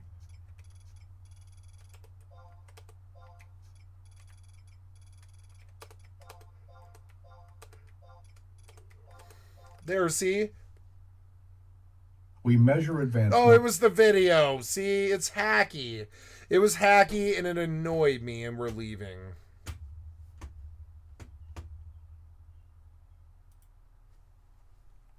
I'm Yu-Chan Lee, professional blackjack player and a former member of the MIT card counting team. I'm here to answer your question from Twitter. This is casino odds support. First up, I am Roulette Star.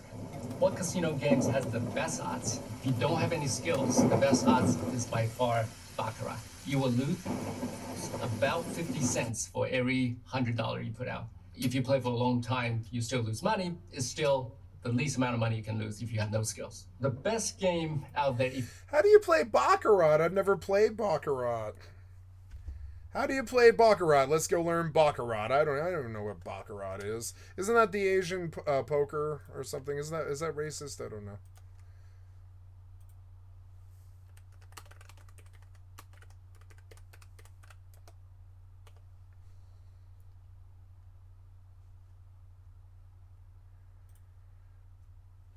Baccarat is a casino card game where players bet on which hand they think will score the highest. Baccarat can be played with just one player, or all the way up to 14 players. At the beginning of the game, players place a bet on either player, banker, or tie. The payout for player and banker are both 1-to-1. However, if a player bets on banker and banker wins, the casino takes a 5% commission from their bet. The payout for tie is 9-to-1 or 8-to-1, depending on the casino. 9-to-1. Once every player has bet, both player and banker are dealt 2 cards. Cards 2 through 9 are worth face value. 10s and face cards are worth 0. And aces are worth 1. Wow.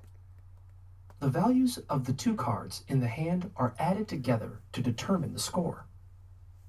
For example, if a player was dealt an ace and a 10, their score You say 2?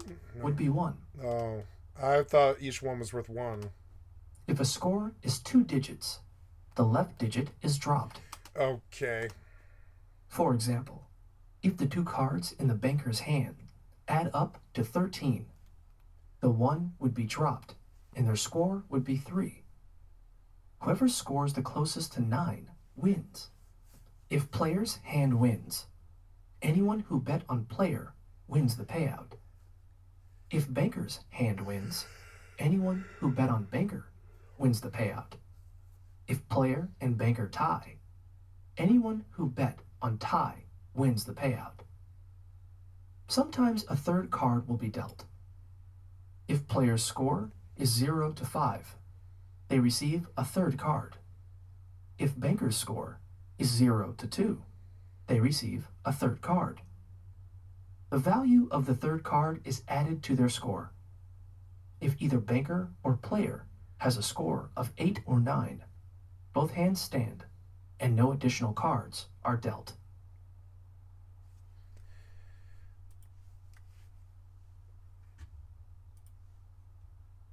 The game of Baccarat, which is sometimes known as Punto Banco, has always had a Punto reputation Banco, player banker. as being for the richest gamblers, and that usually scared off the average player. But nowadays, more and more people are discovering that Baccarat is really a good game for the small stakes player because, one, it has a relatively small advantage for the casino, and two, it's very simple to play. Some of the fancier casinos, such as Caesar's Palace or Bellagio, will offer some large I like the table. It's beautiful. Baccarat tables that can seat up to 14 players. But most casinos will only offer a mini Baccarat table which can seat up to 8 players, and the game is played pretty much the same, except that in the mini version, all of the hands are dealt out by the dealer, and the players never touch the cards. Other than that, the rules are virtually the same. Okay, so the players never touch the cards, huh? Yes, one other difference you'll find is that betting minimums will always be lower on mini Baccarat, and it's usually pretty easy to find a table with a $10 minimum.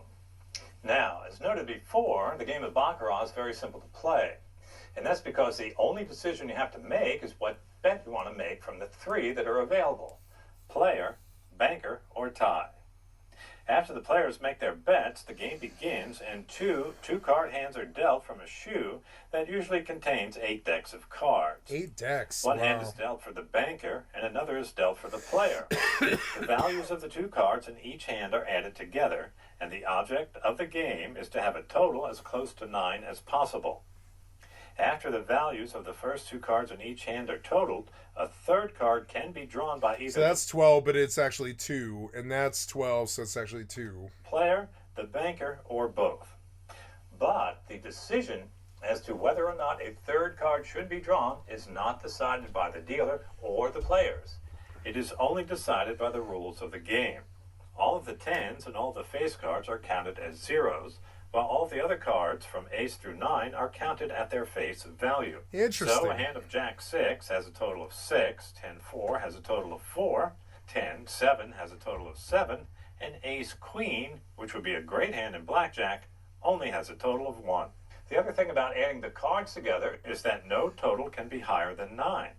So if a total is 10 or higher, you have to subtract 10 to determine its value. For example, 8 and 8 total 16, but you subtract 10 and your total is 6. 9-5 has a total of 4, 8-3 has a total of 1, and 5-5 has a total of 0. Once again, the object of the game of Baccarat is to have a total as close to 9 as possible.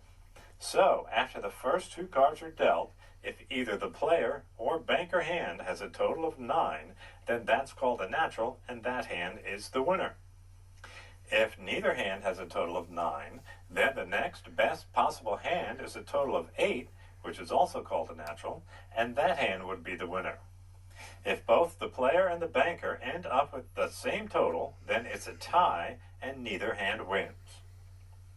Now, if neither hand has an 8 or 9, then the rules of the game have to be consulted to decide whether or not a third card is drawn. Once that's done, the values of the cards are added together again, and whichever hand is closest to a total of 9 is the winner. If both hands end up with the same total, then it's a tie and neither hand wins. If you want to bet on the player hand, just put your money in the area marked player, and if you win, you'll be paid off at even money, or $1 for every $1 you bet. The casino advantage on the player bet is 1.24%. If you want to bet on the banker hand, you would place your bet in the area marked banker, And if you I win, don't you'll think baccarat is very common in America, but you do see it. also be paid off at even money. But you'll have to pay a 5%. I'm terribly sorry, guys. I gotta go to the restroom. I'll be right back.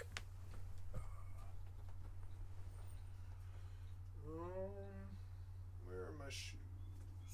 There they are.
Okay, sorry about that.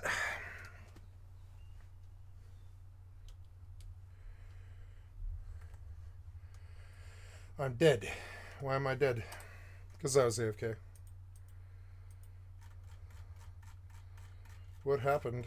I don't even know.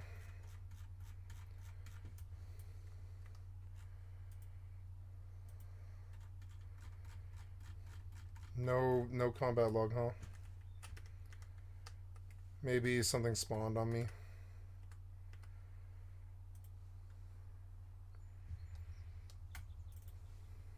% commission on the amount you win. So if you won $10 on your bet, you would owe a 50-cent commission to the house. The 5% commission is only required if you win and not if you lose. The dealer will keep track of the amount you owe by putting an equal amount in a small area on the table that corresponds to your seat number at the table. So, if you're sitting at seat number 3 and won $10 on the bank hand, the dealer would pay you $10 and then put 50 cents in the number 3 box. This lets him know how much you owe the casino in commissions, and when you get up to leave the table, you'll have to pay the dealer whatever amount is in that box. After adjusting for that 5% commission, the casino advantage on the banker bet is 1.06%. Finally, if you want to bet on a tie, you would place your bet in the area marked tie, and if you win, you'll be paid off at 8-1, or $8 for every $1 you bet. The big payoff sounds nice, but actually this is a terrible bet because the casino advantage is a very high 14.36%, and this bet should be avoided. As you've seen, the casino advantage in Baccarat is very low, except for the tie bet. And the rules are set in advance, so no decisions are made by either the players or the dealer about how to play the cards. This means that unlike blackjack, where you have to decide whether or not you want another card, you have no decisions to make and no skill is involved. This also means that Baccarat is purely a guessing game, so even if you've never played the game before, you can sit at a table and play just as well as anyone who's played the game for 20 years. This is the only game in the casino where this can happen, and that's why I tell people that Baccarat is an especially good game for the beginning player, because you need no special knowledge to take advantage of those low casino edge bets. The only part of Baccarat that gets a little confusing is trying to understand the rules concerning the draw of the third card. But remember, the rules are always the same at every table, and they'll usually have a printed copy of the rules at the table, and will give you a copy if you ask for it. After playing the game for a while, you'll start to remember the rules on your own, but until then, here's a rundown on how it works. As we said before, if the first 2 cards in either hand total 8 or 9, then the game is over and the highest total wins. If the totals are both 8 or both 9, then it's a tie and neither hand wins. For any other total, the rules have to be consulted, and it's always the player hand that goes first. If the player hand has a total of 6 or 7, it must stand. The only other totals it can possibly have are 0, 1, 2, 3, 4, or 5, and for all of those totals, it must draw a card. There, that wasn't too hard, was it? If the player hand has a total of 6 or 7, it stands, and for anything else, it has to draw a card. Well, that was the easy part, because now it gets a little complicated. After the player hand is finished, the banker hand must take its turn, and if its first 2 cards total 0, 1, or 2, it must draw a card. If its 2 cards total 7, it must stand. The only other possible totals the bank can have are 3, 4, 5, or 6, and the decision as to whether or not a third card is drawn depends on the third card that was drawn by the player hand. These rules are rather complicated, and we are showing them here on the screen if you want to see what they are for any given situation. There you have it. Those are the rules of Baccarat concerning the draw of a third card. As you saw, they were a little complicated, but remember that you don't have to memorize the rules yourself, because the dealer will know them and play each hand by those rules. But you can always ask for a copy of the rules at the table to follow along. Now let's try some sample hands. The player hand has Queen 9 for a total of 9, and the banker hand has 10-8 for a total of 8. Which hand wins? Both hands are natural. Left side wins because it's a 9. the player hand total of 9 is higher than the banker hand total of 8, so the player hand is the winner.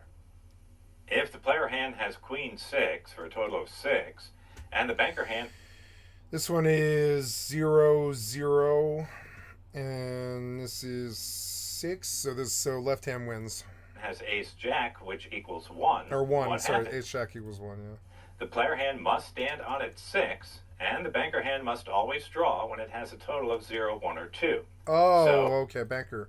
If the bank hand draws a 10, then the player hand wins 6-1.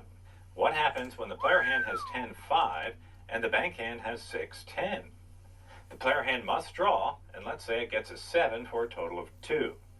The banker hand has a total of 6, and if it could stand on that total, it would win because its 6 is higher than the 2 held by the player. Of course, if you were betting on banker, that's exactly what you would want to happen. But unfortunately for you, the rules require the bank hand to draw another card whenever its first 2 cards total 6, and the third card drawn by the player is a 7. So now, instead of having a winning hand, you have to hope that the card you draw Why am I dead and where is my body? Which would both make you a loser. You also wouldn't want to draw a 6 because that would give you a total of 2, which would give you a tie. Dumb. In this case, the bank hand goes on to draw a 4, which gives it a total of 0, and it loses 0-2. All right, now that you know how to play Baccarat, we come to the important question, which is, how do you win? Well, as I said before, if you bet on player, you'll only be giving the casino a 1.24% edge. Thank you, the Jackpot and Gents. If you bet on banker, you'll be giving the channel. casino an even more modest edge of just 1.06%. While both of these are pretty low edges to give the casino, you are still stuck with the fact that the casino will always have an edge over you, and in the long run, the game of Baccarat is unbeatable. So if that's the case, then how do you win? Well, the answer to that is very simple. You have to get lucky. And that's the only way you can win at Baccarat. Of course, this is easier said than done, but fortunately in the game of Baccarat, you have the option of making 2 bets that require no skill, and both offer the casino a very low edge, especially when you compare them to roulette, where the house has a 5.26 advantage on a 00 wheel, and slot machines, where the edge is about 5% to 15%. I always stress the point that when you gamble in a casino, you have to play the games that have the lowest casino edge in order to have the best chance of winning. And with that in mind, you can see that Baccarat is not that bad a game to play for the recreational gambler.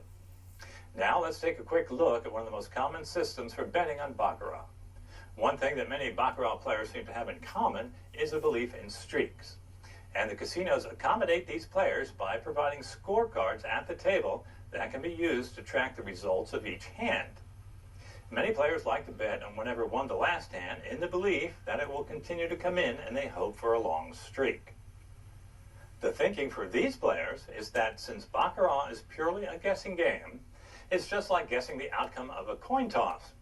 And chances are that a coin won't alternately come up heads, tails, heads, tails, heads, tails, but rather that there will be streaks where the same result will come in for a while.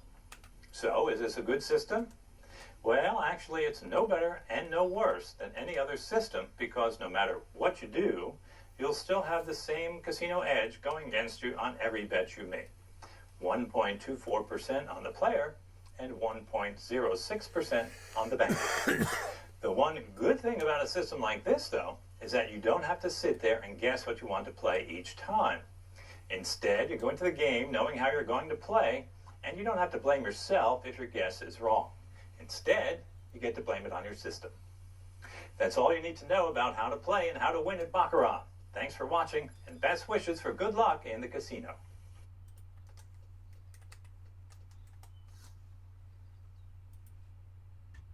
Yo, what's up guys? Timmy here with Alex and one of our instructors here at the school, Lauren. Hey, how you doing? Guest, Instructor Lauren.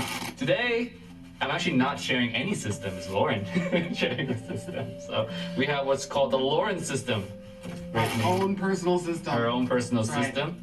And we're gonna be playing that today. Alex here's dealing, as always. And what's the buy-in, Alex? $2,000. $2,000. Yep. It's a stimulus and a kid and a little extra. Yeah. You need a stimulus with 2 kids attached, and you can play the system. We're at a $25 table, and yeah, I'm just gonna be flat betting just so we can have like a comparison. I'm also gonna be betting exactly the same as Lauren, just for the sake of the experiment. There we go. Oh, same bet, but just a flat bet.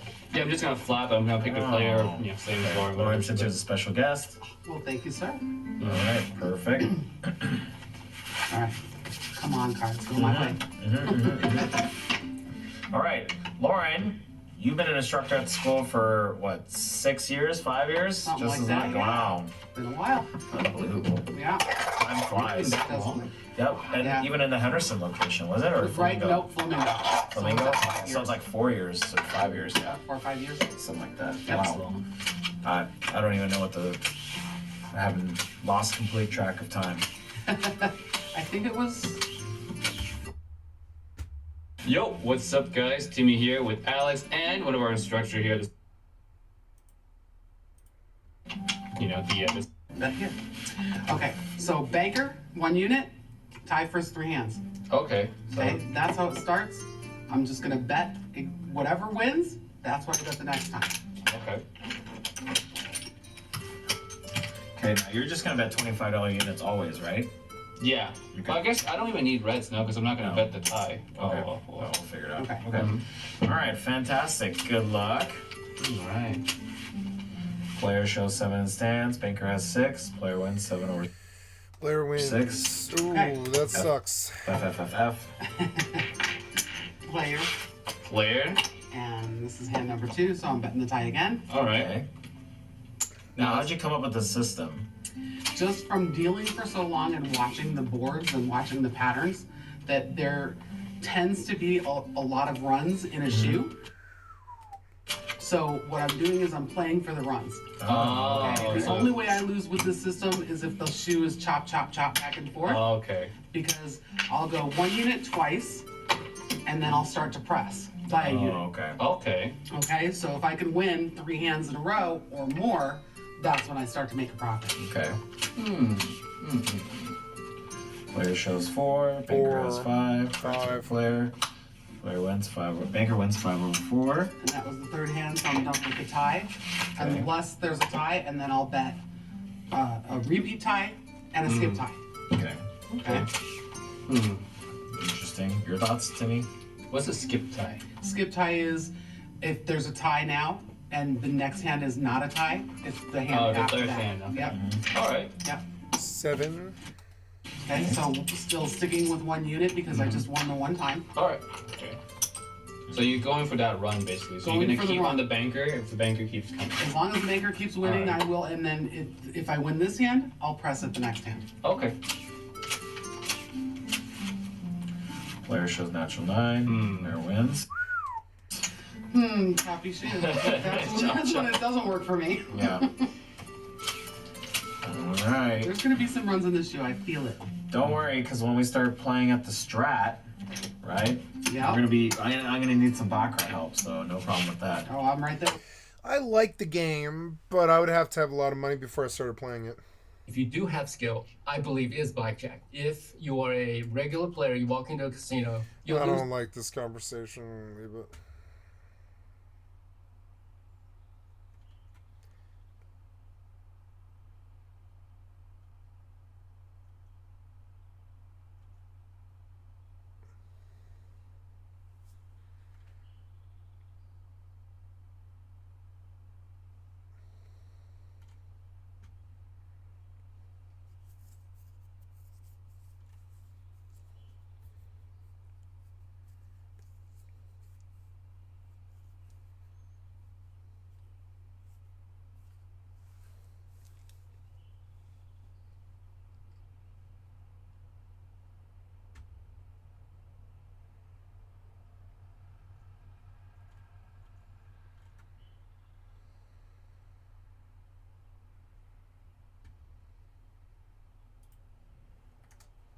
Vegas casinos are known for letting you live out your wildest dreams, but there are some lines you absolutely don't want to cross. From simple etiquette violations to serious crimes, Doing these things will get you kicked out, banned, or even arrested in a Vegas casino.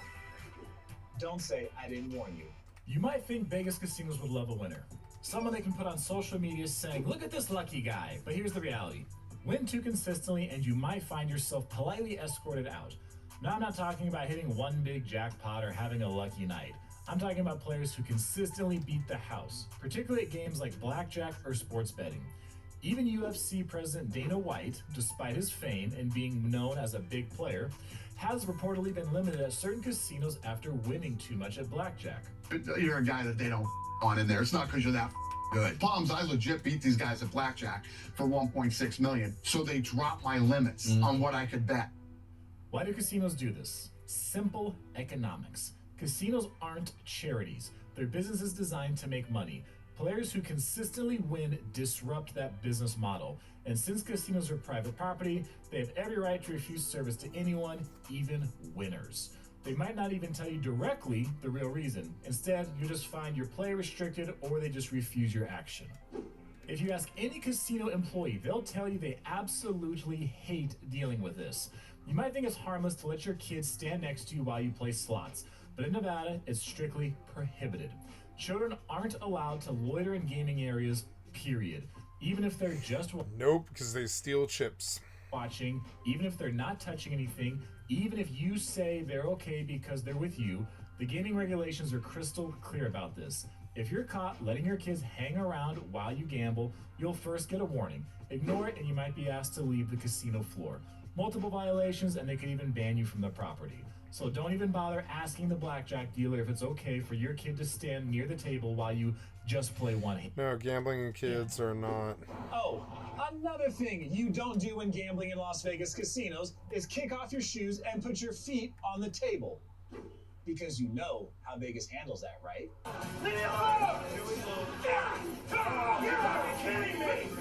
Doing this in a Vegas casino will absolutely get you arrested. It's tough to pull off, and it's for a game that some casinos don't even offer. It's a strategy called dice sliding that is used during roll-to-win craps games. Instead of throwing dice, what a person does is place a winning dice combination on the playing surface and slide the dice instead of rolling them. A group of men were arrested using this to allegedly take $226,000 from the Cosmo Casino in 2021.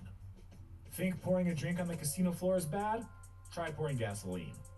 Pouring a drink on the casino floor is bad enough, but gasoline is far worse. That's exactly what happened at Binion's in downtown Vegas in February 2025. This 30-year-old man named Jonathan Luna allegedly poured gasoline on the casino floor and then threatened people with a knife and screwdriver on Fremont Street just days after he was released from jail. This wasn't just treated as vandalism or disorderly conduct. He was hit with 4 terror-related charges. Some Vegas casinos have thousands of people passing through in confined spaces, and any serious threat, whether it's fire, weapons, or bomb scares, will trigger a noticeable response. In Luna's case, Binions was able to work with Metro Police to track him down. The judge set bail at $50,000, and he's now facing years behind bars if convicted. Casinos don't mess around with public safety threats because they can't afford to. If too many people don't feel like they're going to be safe visiting Las Vegas, then that can hurt the casino's business. They do have emergency response systems, unarmed and armed security teams, and work closely with law enforcement. If you threaten public safety in a Vegas casino, you'll find yourself facing consequences far more serious than just being kicked out. Listen up, because Vegas casinos take this one very seriously. And it isn't just frowned upon, it's a federal offense that Vegas properties deal with more often than you'd think. One way credit card fraud happens is a son using daddy's credit card because they share the same name. You know, David Smith Jr. thinking he can use David Smith Sr.'s card because same name, right? Well, no. Not just casinos, but clubs, bars, and lounges will often only accept your credit card if the name on the card matches exactly to the name on your ID in order to prevent the exact situation from happening. Even if you claim your dad said it's okay, the staff will not accept you using another person's credit card. And trying to use a stolen credit card to gamble or buy drinks in Vegas, don't do that either. Even though some casinos in the US allow you to gamble at 18, in Vegas you have to be at least 21. Allowing someone to gamble underage will result in a casino getting fined, and Vegas casinos will not just look the other way if they find out you're not old enough. So save the money you would have spent on a crappy fake ID and just wait until you're 21 to really enjoy Vegas. Although doing this in a Vegas casino is perfectly legal, you could end up banned from the property. Contrary to what you may be seen in movies, casinos have ways to detect advantaged players. They employ everything from surveillance to experienced staff who can spot card counters. And if you do get caught, don't expect it to just stay at one casino. If it's an MGM or Caesars property, then they won't want you back at any of their properties. You might think that since you're in the desert and just spent hours at the pool, it's perfectly okay to walk to the casino shirtless on the way back to your room. Well, think again. This isn't just about looks, it's about maintaining a certain standard of... I am sorry, guys. I was not prepared to get up at 6 in the morning, and I feel fucking wrecked and shit, and I don't have a life where I have a lot of hard stuff, but physically right now I just don't feel that good, and I think I'm gonna go lie down. And I'm sorry. I know that sucks, but I mean, I'm gonna pause this video right